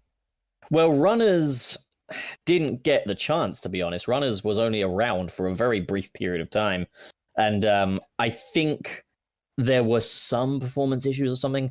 Nothing I encountered, but like for whatever reason, Sega pulled it. But they then commissioned Gameloft to make Sonic Runners Adventure, which is Does that not still a 3D. exist? Yeah, Sonic Runners Adventure still exists. Is it good? And yeah, it's all right. It's not as good as the original Runners by any stretch of the imagination. They got rid of the cel-shaded art style. It's no longer an endless runner. It now consists of just that standard sort of level-to-level kind of thing. It doesn't have even remotely as many like unlockable characters or the narrative or anything like that. So it's a much, much, much, much, much smaller, less stylized thing. But like, if you just want the Sonic Runners experience, then fucking go ahead. It's there. There you go. It's a compromise. It's a downgrade, but it's, you know, it's the only Sonic Runners we got, unless you're playing the fan-made revival, which is, that's the way to go. What about What about the popcorn game? You know what, Joe? I know you're joking, but I was thinking we either don't really talk about the ones that veer too far from the main platformer path, or Yeah, I am. Where's Waku Waku Sonic Patrol Car? Well, in that case, where's Team Sonic Racing? Just shut the fuck up, Wayne. I'm gonna take you right down now, to a it's nice a free dinner. game on the PSN. Yeah, it is. You guys can get it. It's actually good. I like it anyway. I downloaded it. I need to play it. It's a lot of fun. I played a bit of Sonic Racing Transform. Should we talk about the racing games on an No. episode? I mean, yeah, On on an an episode, episode, yeah, yeah. for sure, 100%. Yeah. Well, we can do a video about that sometime. Or sorry, an episode stream. I think- whatever. I think Transformed is the fan favorite, isn't it? I liked it when I played it. I quite think a bit, actually. It has the benefit of having transforming vehicles. No idea why they got rid of that for Team Sonic Racing, but okay. I guess you're not supposed to even compare that. Like, one's a Yeah. Sega racer, the other's a Sonic racer. You I can't guess help we'll but compare Get them, into though. that. We'll It's- talk I about another guess, time. We'll talk about another time. Yeah. What else do we want to cover? I mean, Sonic Drift. all we really have left, if we consider that we've kind of rolled through all of the boost stuff, we've been sprinkling forces here and there. They really only added the Wispin. I thought that was a waste of time, honestly. I think that we better utilize in, ironically enough, how the comic books represented it. You know what I don't like in Sonic Forces? The grappling hook. I don't either. No, I don't like how automated it usually is. Yep. I wish it was. Well, I wish it was my kind of thing- the thing like. Go on. My thing is the flow. It's like if the homing attack was bad, and like after you used it, you basically stopped in mid fucking air God, instead of keeping any yes. momentum. It makes it aggravating to play as the Avatar character. I agree with that, but you're not really supposed to. But what annoyed me was when you're in the tag team levels, and it's like, oh fuck, I just dared to use the Wisp on for a second. Now I'm stiffed with this fucking homing attack, unless I boost, which is gonna throw me off the edge of that fucking cog. But oh fuck, Lost World. Oh, wow. Thank you, guys. Wow. Ah. We Well, it got lost. Fuck it. Lost World's a weird one though, because it's got the 2D 3D flipping of the boost games, but it's got the more open environments of the adventures, or it's got the more open way to move around the environments as the adventure series does, but the levels are also linear hallways like the boost level. No. Everything I said is correct, Pup. Shut up. No, it's not. They're not linear hallways. They're tubes with various different paths. Like if there's one That thing is I'll the praise, same fucking What? thing. it's not the same fucking thing. That is because the, you just it said the allows more same exploration thing. and versatility. You've got an upside down path, an upper path. It adds completely new layers to it. Ah, right. So instead of three columns I can be on, I have 6, but it's still a linear hallway. Got it. But it's not, because they take you off on, like, if you go on one bit, you'll end up in a different platforming section. If you go on one part, you'll end up on, like, fluffy clouds and stuff. It's definitely not got the linearity of Unleashed for that matter. Like, it's... If we're going to discuss the nuance between the adventure games and the boost games, which, again, still have a lot of the same mechanics in play there, that we have to talk about the nuances with Lost World, which is a very different beast compared to a lot of these other games. It's a I'm not brand going to new be able to help experience. out with this discussion much, to be perfectly honest. My thing with Lost World is that it feels like it's marrying the ideas between the boost games and the adventure games. That's what it feels like to me. I don't think it terribly succeeds at a lot of it, but it feels like it attempts to be a marriage between the two of them, and that we, like I said, we have a Sonic that can move around a lot more freely, but we have environments that are a lot more linear than an Adventure 1 environment, for instance. Not quite as linear as Unleashed, I will give you that, Pup, but they are still more linear hallway-like environments in many cases. There are some where it's completely not. One of the big ones being, if you ever got a chance to play the Zelda level at all in that game, that gives a very good idea of what that game could have been if it had a more open level design, because it feels completely different while still maintaining all the same physics. So, in terms of just Sonic's gameplay style itself, I think the level design is good. I like how much, it changes things up, but like, Um, First things first, the run button. I would have it so that Sonic runs normally, but like he's got a button that allows you to toggle a walk instead. So rather than a rather run have a button, walk button than a run button. yeah, because just Sonic should just run. That's just kind of his thing. Also, I would definitely prefer if there were more of a build up to his top speed than rather than just, he just moves at that speed if you're running, Like he's got two speeds. He doesn't build momentum. And that kind of bugs me a little. So I was gonna say that, Pup. I mean, if anyone's comparing this to Mario, I'd say what goes untalked about a great deal, because we do talk about like the general art design or the level layout, all well and fine. The most Mario thing that thing did was put in the run button, and I find it gravely offensive to the core idea of Sonic. I don't like it. I like momentum-based Sonic. I like that you build up to his speed. I mean, the spin dash does fly in the face of that a little bit, but I don't like that extra layer of it. I think it's just Also, unnecessary. The spin dash doesn't even run out as well. Like, Yeah. there's earning and losing your momentum is not a thing in this because there is no momentum. Nope. And I can palette that, but then I need what's in its place to be done well. So what's in its place is parkour, and unfortunately, it's just not very well executed. It's very confused. There's so many different layouts for these levels in these games, and I don't think they really ever take the time to properly utilize these interesting parkour mechanics. And I don't know if I want them back or not. I like the idea of parkouring Sonic. I don't think I liked any way they did it here, though. I like the return of the bounce bracelet. Another thing I don't like is the enhanced homing attack, where it's like if you do it at just the right time, he'll homing attack everything on screen because it's taking input away from the player. I would rather feel like I home attack these characters myself than Sonic is doing it for me, and it's taking one extra layer of control away from you. I think I don't think it necessarily takes a layer of control away, because for you to get that homing attack, you have to actually position yourself in a place where it happens deliberately. Because if you don't stand in the right area, you don't get the homing attack markers. The thing with that homing attack is that you get 5, I believe it's 5, right? Mm-hmm. You get 5 homing attack markers, and they either increase your damage on a single unit or they spread the damage across multiple units. I don't think it takes away from the controls. That doesn't make me hate it any less. I'd really just rather do it myself. And like, then there's the other thing is like, if you're gonna have something like that in there, give him a cool animation or something. Otherwise, it just looks like I did it myself, but I didn't. I do think it's weird that Lost World gave us a kicking homing attack and then a regular homing attack. The kicking one is so weird because some badniks require you to kick them before you can hit them, and you've got no real way of knowing that that's not gonna work. Like motor bugs. I used to just be able to jump on these guys in the past, but now I have to kick them first. I do want to punt. Yeah, people are talking about the 3DS version. I do want to put that back in again. Like I've said 100 times, and I just got to track down this article so I can properly cite them. But the way they described it was the 3DS version plays better control-wise, and the console version has better level layout because, I never beat the 3DS one because it got to a point with one of the levels where I was like, fuck it. I can't do this. Yeah, I can't fucking do this. Beaten it. Fucking Lost World on the 3DS, yeah. Better controls, absolutely dog shit level design.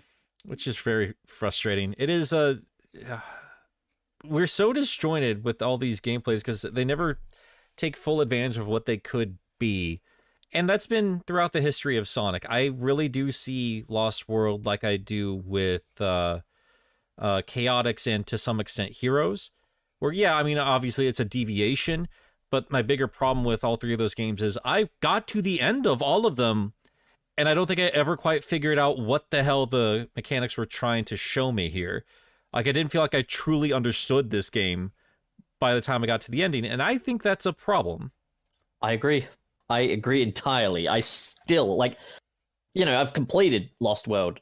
I got no idea how the fuck the parkour works. I still have no idea how to describe that to you in a script. Like, I'm going to have to spend a long time with that game to really do a Game Apologies episode about it.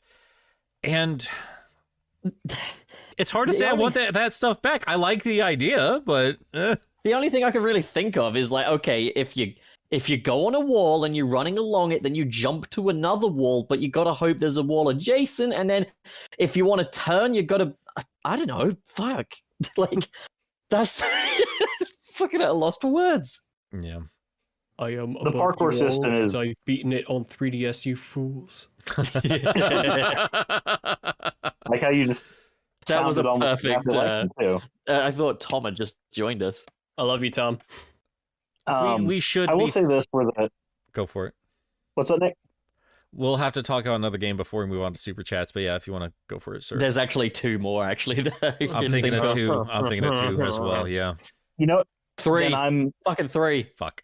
God damn it! I'm not going to bring up the point I wanted to bring up because I want to get to this next game. I was going to say this. I like the parkour system in Sonic Lost World. I feel like it could come back in another game while being implemented better, because I do like the ability to do things like wall run and stuff with Sonic with the parkour. The only thing I don't like about the parkour system in Lost World is the amount of times it feels like the game wants me to be. It's like it's trying to stick me to a wall almost. It's like he's got like old bubble gum on him, and whenever he jumps to a wall, it just gets stuck on the bubble gum. So early 3D I don't Spider-Man like problems. Hell yeah. Okay, the next Maybe not. No, next not bit. 3D Spider-Man. Like the platformers, like the GBA games are frustrating about that. Never mind. Anyway. So the next three games I have in mind are 1, Lego Dimensions Sonic, 2, Sonic Boom Rise of Lyric, and 3, the 3DS style of Sonic Boom game. Man, there's another one. Rivals. And Riders. Oh, I think Riders is a played, racing like, game. That's a Riders is a racing so, game. Yeah, so we'll is cover that in Rivals. racing game. Rivals is a racing game, as far as I'm concerned. Okay, fuck Rivals. No one's ever played Chronicles. I played 5 minutes of it at a friend's house on his PS. Chronicles is God. also a spin-off type of game. We're talking about the games that try to work within the core mechanics of Sonic. What are you talking about? Chronicles was showing, again, Sonic is all about taking a base formula and adding a unique identity to it through the Hedgehog's abilities. Sonic Chronicles was all about how fast can we speedrun ourselves to a fucking stupid lawsuit. You don't have to throw shade at them like that, Wayne. So, God damn it, that was a good joke. Rise of Lyric. Rise of Let's Lyric? talk about Rise of Lyric real quick. So, what I'll say is this: if they just had Sonic move faster and have a sense of momentum, well, goddamn, that would be great. That's all I can think of is like, because I like the fact he can punch things now, and I like the versatility of him. I like his animation. I like Rise of Lyric on an emulator when it's running properly. I just wish he'd move faster, and that's my 2 cents. Haven't played played, it. can't give opinion. I'm looking at my copy of it right now. I've not played it, so I'm going to hold off on my opinions until I do that myself. Yeah, I do haven't recommend. played enough of it in a recent enough amount of time. I fully recommend. Play it on the console because that is the game as it was released. You know, if you're going to review it, review the console version. Right. But if you want to have a fun experience, do it on an emulator because you'll actually see there's a bit more potential to it than I think people give it credit for. Well, that's a job on my channel, but yeah, unfortunately, I think we're mostly just gonna have to skip over that. I've seen questions asked about this. We're not covering fan games. I think that's a fun idea for a topic, like the potential ideas fans are showing Sega through their fan games, but I think we got to wrap this up one way or the other. We're going over 2 hours and we still haven't done super chats, so yeah. I mean, we can't really rank them or anything. We don't have the chance to, but no ranking. I don't. You can say I couldn't. Just what's your favorite? This fucking round table discussion. What's your favorite? Sonic Adventure 1. Classic Sonic in general. But what I've been learning from all this conversation, there are a lot of ideas here that I really think not only could be improved on, but could merge together quite nicely. When I think of the Werehog, I think of, we don't make it slow, don't make the enemies just damage sponges, don't have that stupid timed bullshit in there or any of that stuff, but like a solid core combat could be mixed in with Adventure Knuckles, I think. And then you bring in, better goals for him. Put him in an open world. That would work great. You have parkour system. That doesn't make a lot of sense in these weird cylinder levels, but that makes sense if you want to keep that momentum moving for a 3D Sonic. Sure, would go great in an open world. And I think boost and adventure style gameplay can find a nice middle ground if you have more space to utilize it. What I'm saying is Frontiers has a lot of potential to take those old ideas and show the full potential of them if they allow it to happen. And fuck, I hope they pull it off. Yeah, Buddy, man. I asked you your favorite. I didn't ask to know about the origins of your Whole Foods business, man. God. I swear to God. Serious? Right before Nick was able to say, Jesus Come on, Christ. Nick. Come on, buddy. I've said mine. That's why I wanted to say something else. I've said it for hours on my own channel. The core basic idea of what Sonic brought to the table to begin with still needs to be explored. Classic Sonic's the best. While I may prefer Adventure 2 as a game, I think I prefer the breadth of movement options given to you in Adventure 1 the most, personally. I'm gonna go with boosting generations. There you go. I think if I was going to give a more serious answer, my favorites for like 2D, I think Mania knocked it out of the goddamn park. I think it perfectly understood what makes that gameplay style unique. I think it perfectly captured just how you should structure levels like that and everything. And for 3D, I would say a mix between Sonic Adventure 1 and Generations. And I think one of my things from Generations that I want to see carried forward later on is you don't need giant ass levels. I've spent more time on Sonic Generations just going back to it to boot it up for a little bit because I love those levels so much, and replaying them to try to get them down to a single route in perfection, I think speaks more to how fun that gameplay can be and about the speed and the reflexes than any length of gameplay you can give me just to pad out a timer. Fuck. There you go. Be very predictable Fucking- answers, and yeah, it is a somewhat tired discussion, but again, I think it's important to look back at everything that Sonic has done over the years, because we have a better understanding of why there's any tribalism and what we can learn from all these different camps, like what makes them so special to all these different groups of fans. And every time we talk about it, I do keep seeing connections there, like how one turned into the other, or the missing potential left to be explored, and how these all could potentially come together with the right kind of people behind it, bringing it together, not being ashamed of the stuff that was mocked before, didn't work, and knowing where to cut the fat. There's a lot to love in terms of gameplay when it comes to Sonic, and I still think we're on our way to find something truly magical. So that's I have that's my hope 2 for cents. Frontiers. I do too. Right. Super chat time, yeah? Yeah. Want to start Really us so. out? Let's We scroll got a up. lot of them. Yeah. Hooray! Starting with Sonny with 279 Canadian. Hardcore parkour for days. Ready for Zeddy. Hashtag. He loves his fucking Zeddy, doesn't he?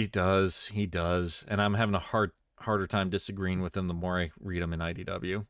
Zavik, anyway. I could live without the others. But We need the Klonoa reference now. We've got the IDW one today. We've got the Metroid one today. Klonoa.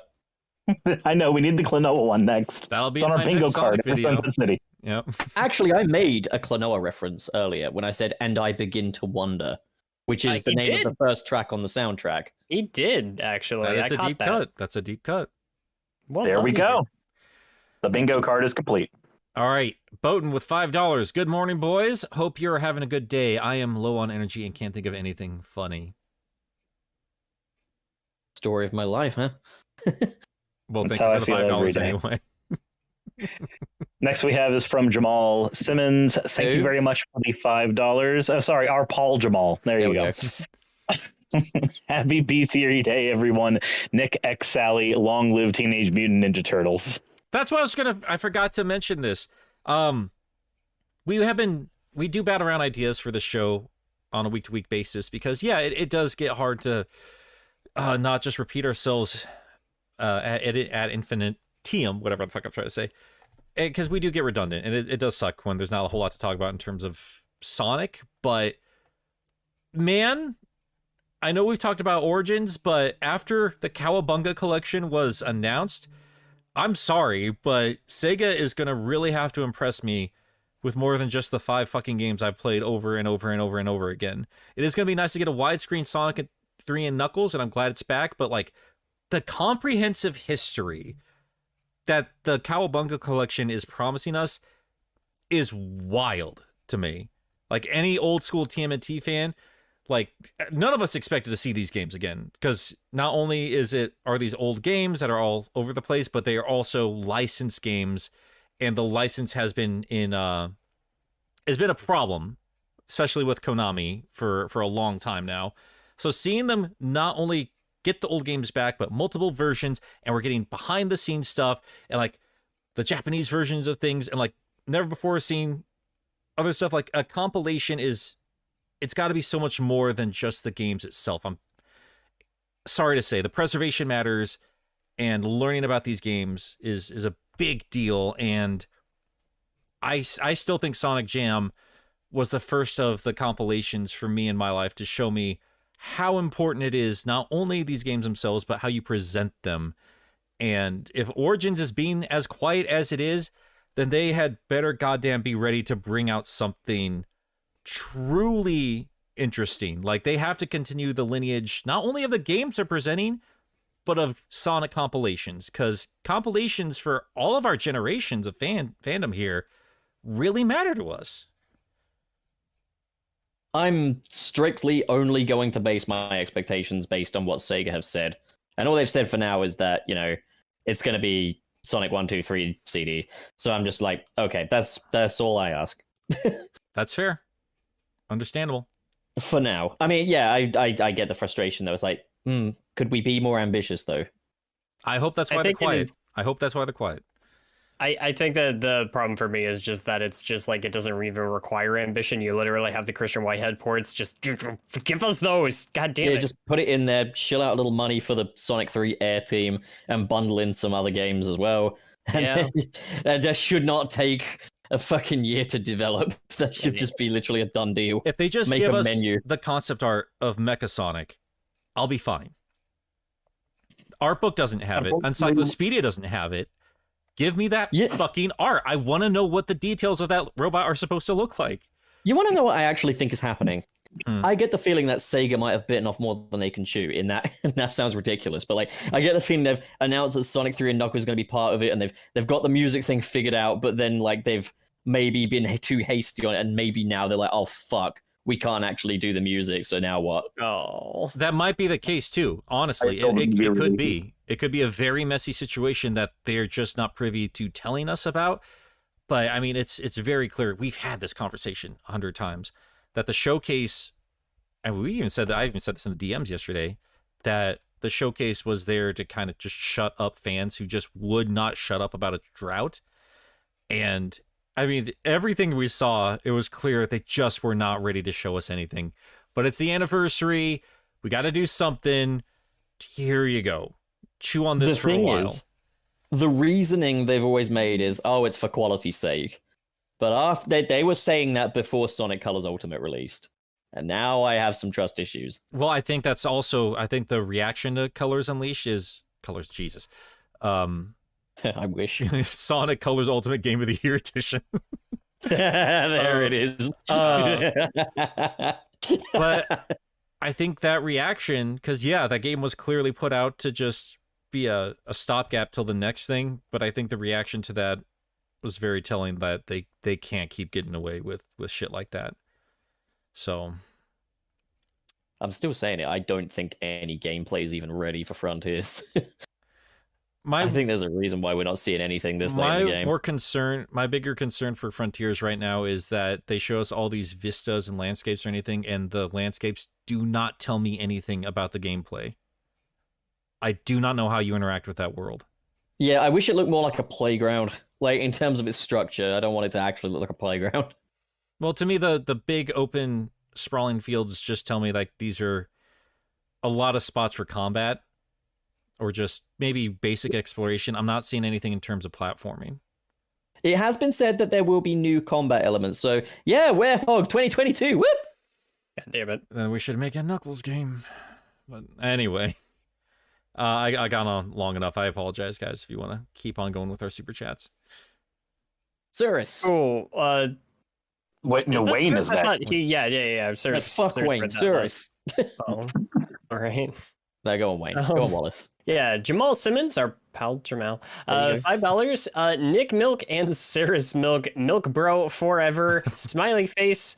Vulcan hand gesture. I like Milk Bro. I feel like Milk Bros is like our fan name.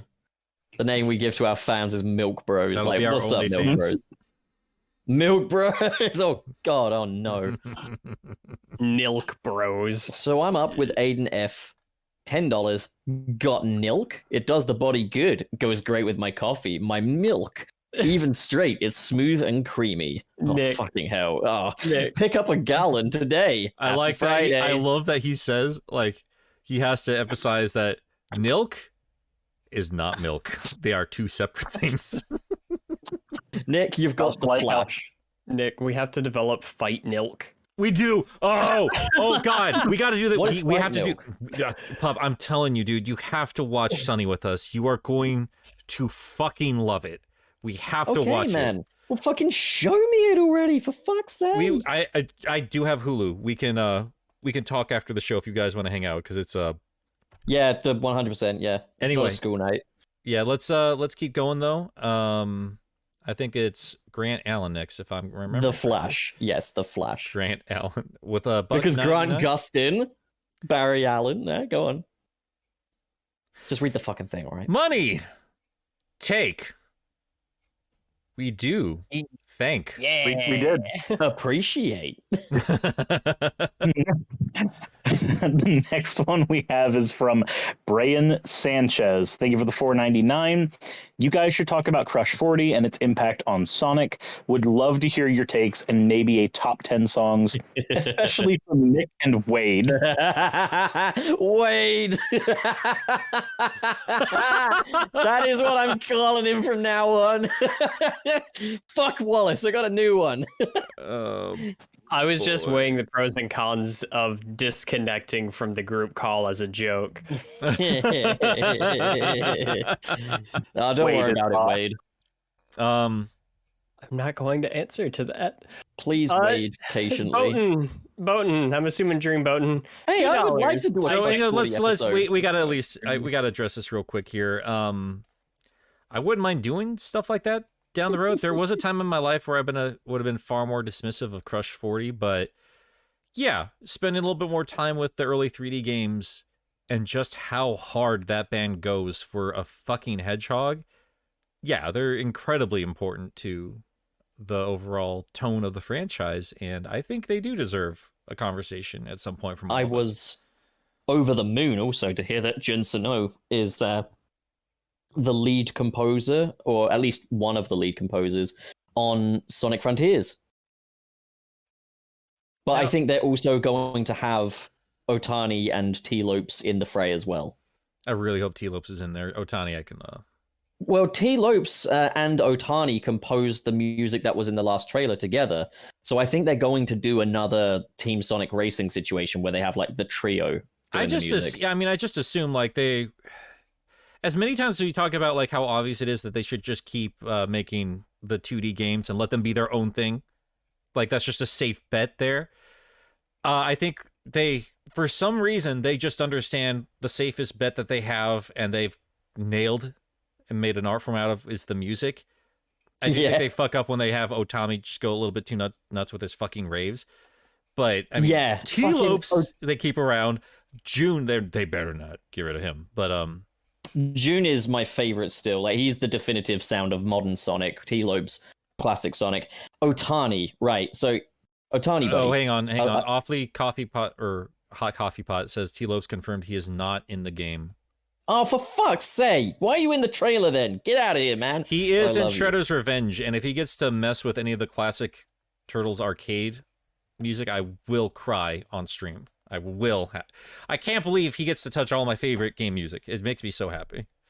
So, anyways, like what I was saying is, yeah, Otani. I like him when he's being jazzy and worldly. Not so fond of when he's trying to turn my TV into a rave. Yeah. I would ride like the fucking Otani synth wave. Okay, I get it. I appreciate that he likes his synths and he's enjoying the experimentation. But if I had one more fucking buzzsaw in a Sonic game, I will not be impressed. Yeah. So, Cyrus, I think it's your turn. No, it's my turn. Oh. Well, Yeah. whatever. Go on, All right. Wade. Boating with $2. I technically motorboat every time I get in my car. So Oh. Boatin is referring to when I said that Cyrus was motorboating his own body pillow. Yeah. You have memory problems, what Wade? This has been established. Oh, I'm sorry. I'm gonna give you a little kiss on the forehead and make you feel better. Oh my god, read the next super chat. So way past cool kid sends in $4.99, says we should bring back the Sega Sonic arcade gameplay style back. Did I read that? Yeah, I did. Lol, for real though, I really want a 2D Sonic fighting game a la SmackDown or Arena Fighter. Thoughts? I'm not a big fan An of 2D arena fighters to fighter? begin So with. Sonic the Fighters again? Which we need to play together because it has got online multiplayer of all the Sonic games. Of course. Of course. Yeah, I know there's a large part of the fandom that does love fighting games, does love Sonic, and would like to see that explored a little bit further. And they've not done a bad job anytime they have explored that genre, be it as a guest fighter with Smash or the very, very ambitious Sonic Battle, or, just a reskin of Virtua Fighter 2 with Sonic the Fighters. Be a fun They conversation. should do the Peter Griffin beat 'em up levels from Family Guy Too Hot for TV, but with Sonic instead of Peter. Or maybe put Peter in the Sonic games, I don't know. But like a Sonic and Family Guy crossover would go down well for me. Anyway, Nick. Yeah. So Zerbum sent us chocolate hot Fudge. there. Thank you. I don't know why I didn't make that connection. Hot fudge. 50 of those. Thank you. Hi. Had kinda a rough day today, but listen to you guys always. I'm going to assume put a smile on my face. Thanks a lot. P.S. This is my first ever super chat. Glad it's been you guys. Well, thank you so much for listening to us, and I hope our goofy ass has helped you out in whatever little way we can. We're here for you guys. We love talking about Sonic. We love spending time with each other. And at the end of the day, regardless of how many times we argue or debate or disagree or anything, it is ultimately because we all love the same thing, and we love spending time with you guys. He says that, but we really just argue because he's a pedantic fuck. Damn it. Wait, you're talking about me or Nick? Because that explains both of us. Besides all of us, let's be real. Whoever the shoe fits. Zerbim, like, I'm honored that I'm part of the the group that has your first ever super chat, man. Thank you. I feel like we've been knighted. Who's next? That'd be me. That'd be you. The next one is from Jamal. I'm not doing the whole thing. No, come on. Nope. You got to earn that super chat there, buddy. Nope. Work it. Thank you very much. Thanks, for the Jamal the $5. Mall. Said also, Nick, Ian, and Kyle on the Bumblecast love B Theory on his channel. What's your opinion on that? I'm dubious because when I saw it, it looked like you didn't know what B theory was, which is fair. You left the most nervous, apologetic comment on that. I went to the podcast and I saw that you wrote on there, just be like, it's a thing. This is what happened. Like, No, very you sorry, read that. very sorry the fan base went over here. I'm very sorry. No. You've read that wrong, my friend. You had a nervous smiley face on it. That did not, or did it? Hang on, let me check. I gotta check which version of me was commenting. What? So Jamal sent a super chat over to Ian Flynn and over the Bubblecast, and I think somebody else explained what B theory was when they read it. Like, what's B theory? So yeah, initially he thought it was like about like the bees being required to pollinate, and he's got his education going there. And then he basically said he's heard a lot of crazy Sonic fan theories. He's never heard B theory before. However, he didn't say whether it was good or bad, which is fair enough. And I responded. I said, okay, so B theory wasn't even a joke. It was on an episode of Sunset City. We were discussing the potential origins of the Chaos Emeralds, and so I pondered the history of the rings. I figured he's an eco warrior, and the rings always lead him to where he needs to go. So what if they were laid out by a part of the ecosystem to guide him? I figured magic bees, realistic, not like Charmy, could create rings by flying in loops that provide Sonic with energy to lead the way. This theory was met with laughter and kind of became a mini meme among fans of our show. I forgot to mention, though, that I was completely serious about it. I didn't like that some of the, I don't know if it was Jamal or whoever was talking. I have not heard the conversation itself. I've not listened to that episode yet. And this is no offense to Pup. This is more like credit where credit is due. But like I did notice association, like I had come up with them. Like, well, no, like Pup did. Like, I can't take credit for things that weren't my idea. Like, just if you're going to be sharing, you know, our silliness to the rest of the world, like, at least tell them, like, hey, you know, like, this is Pup's idea. Don't try and credit me with it. I didn't do that. That's not, again, this is not me trying to be like, try to distance myself from it. It's trying to give Pup, you know, proper credentials. I never would have assumed otherwise. Thank you, man. No problem. I haven't even know that you're ashamed of your friends. Oh yeah, now we know. Fucking Wayne. Fucking Wade. No, listen here, you fucking... See, Shunin boys, he gets it. He's understanding what I'm saying. He's picking up what I'm putting down. Wayne, go ahead and read the next one. Okay. Hi, It's a Doug Walker. God damn it. Mr. Krabs with $5 or $4.99 to Do be the exact. voice. Do the voice. I can't do the voice. You're a really good voice actor. Sally Acorn. Nick at 12 a.m. It's time for your annual milk extraction. Milking. Nick. Yes, dear. Wait, why did you do Sally as Mr. Krabs? Not. This is canon. So what the fuck? All right, let's break this down real quick. Question me. So it's 12 a.m., but it's time for my annual milk extraction? Yes. Yes. The only response you have here is yes, dear. That is question anything. Oh god, that is literally a fucking gold mine. So why wouldn't that be like a daily extraction if the time is so important? That joke is literally a fucking gem. It has to be 12 a.m.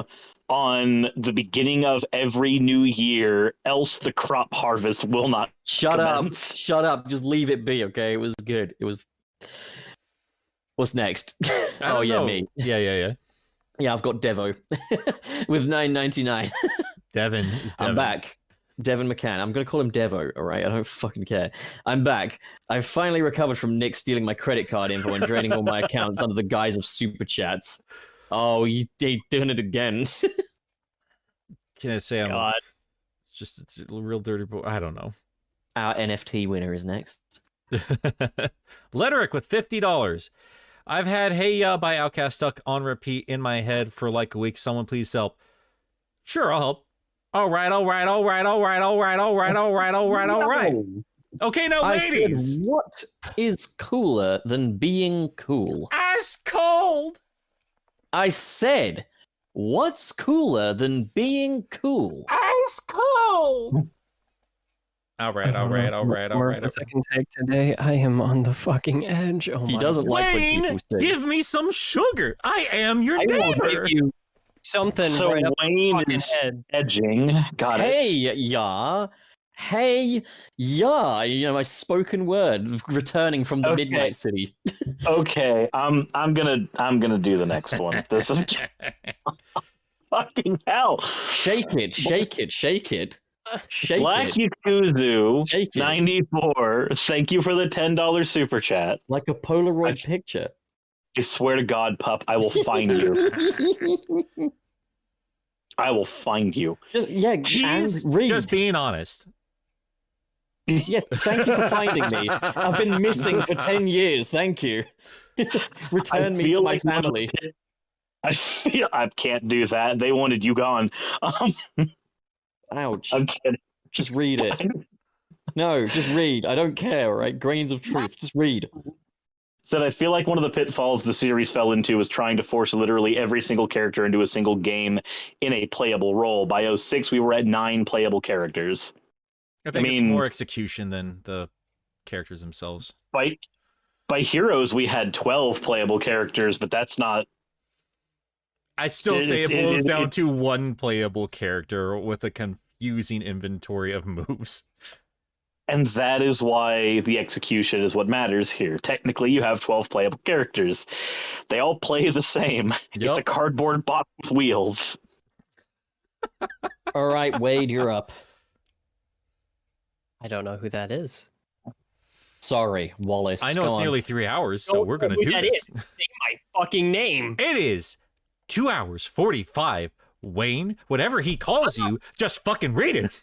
Yeah, come on, Excuse Dennis, read it. Read it! I'm not the one spending 3 hours in every super chat. Thank you very little. All right. That was so cute. Why is he so fucking cute? Fuck are we? I don't even know I just where want we to are. cradle him. Every time I add in a new super chat, it re-scrolls it, so I don't know where we are. Okay, it's Faded from Faded Shadow, Shadow, $5.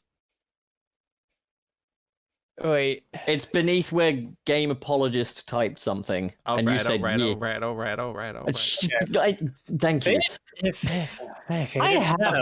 I have to leave soon. I'm gonna fucking scream. Faded Shadow, 11, $5. Perfect 3D game is mixing boost with adventure, but have with Both. the other needs. Both have what the other needs. It makes There's sense. I nothing understand wrong what. with that word, Wayne. Yeah, I think I had a It's both. stroke in the middle of reading that. Jesus Christ, Wayne. We've been alive. We have been alive for too long. Let's Okay, so Ryan Sanchez. Ryan Sanchez sends $4.99. Says, Boost is great for the spectacle and speed running. I still prefer Adventure in Classic because of its momentum-based physics, exploration, and open levels. A fully respectable viewpoint. As long as it's 3D, you're good. I'm joking. Just fucking enjoy what you enjoy, for God's sake. And then we've got a load of Surus's video recommendations, including the national anthem of Oh the my USSR. god, we have so many. Holy cow, guys. Thank you. Jesus, I didn't realize we had so many left. Oh, wow, Yeah. okay. It's like Christmas when someone brings out another sack of presents. Yep, I appreciate it, but we are going to have to get a little bit speedier with this. Mr. Krabs with $4.99. Anytime Wayne breathes or is silent. Pup. Wallace.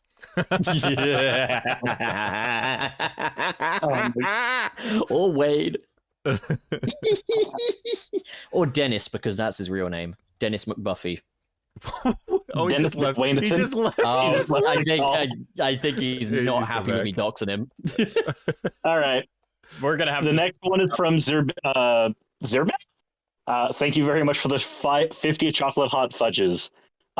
As someone who only saw Sonic Underground and Sonic X, the movie, and reading the IDW comic, and only ever finished Sonic Forces, what Sonic game will you recommend me? By the way, love you guys. Take my money. Wayne I think The each of us Rock could probably throw Johnson. one recommendation out there. Sonic 2. Start with Sonic 2. Sonic Adventure 2. Sonic Generations.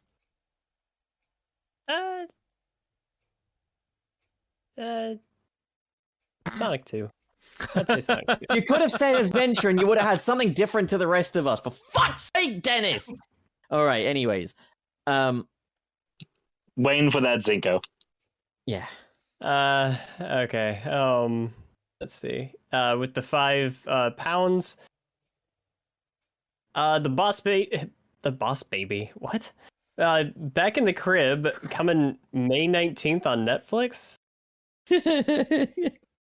Read it. Come on. Is that a series? Okay. Yeah, no, the Boss Boss Baby Baby is movie. Boss Baby is framed for embezzlement based off the movie Oscar-nominated The Boss Baby. It's either the Boss Baby or Venom Feet with this I fucker. fucking love Ansinko. He's the funny fuck. Oh god. Next up, we got Mr. SP with $10. I always thought Classic Sonic Enforces was one of the worst playstyles, and that was before I played Generations. I saw how much better it could have been. Yeah, exactly. Yeah. I mean, I don't consider that a playstyle. I consider it a variant of the Classic Sonic playstyle. It's just a shitty one at that. One that ruins it. Yeah. It's Nick's got Devin. Yep, Devin got McCann. Devo. First, Devo. Clonoa and then TMNT. With this being the year of Nick, is Sally Acorn coming to IDW? Yes. No, They are releasing She's not. the official Sega Sally Acorn fleshlight. Let's not give him too much validation. Klonoa is clearly for me. Whose birthday is it coming out on? Exactly. Shut up. Happy birthday, Wade. But there might be a statue. I don't know. The fans are there. I think she'll come back. I don't think it'll be anytime soon, and I certainly don't think IDW. Which is fine. It's fine on its own. They just need to do better with their world building. They're getting a little slow with it. Yeah, I think it's your turn. Next one we have is from Boaton. I took the dream out and completely forgot the joke that I had to go with doing that. Did you abandon your dreams? Is that what happened? Did you cast your dreams aside? Anyway. And that's fine. I don't need validation. All right.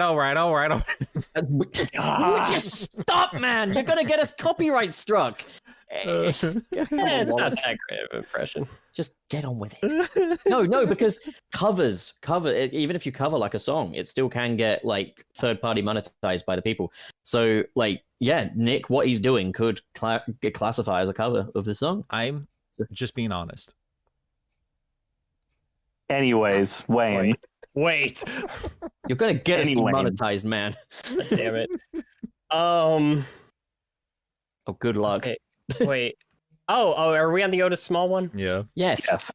With $5. Oh God, it's been a very long time. I feel like I don't want to attempt the Spanish just because No. Do it. Come on. No. Yeah, dude, I almost No. I almost Wayne Eyes Boss died said trying to Otis read Small. English earlier. I don't know if this is a good $5. idea. Let's Okay. I'm Bienvenidos gonna a say la this, Bella like, Ladder. It says hello, Soy 2BOI. Sunset Monster City. Hunter You Rise guys is can't going hear it free right to now. play I'm next having week it if play you want to automatically. take a break from the Fortnite What? grind. Soy to boy, which I guess. I It had says it's Discord your read it. boy.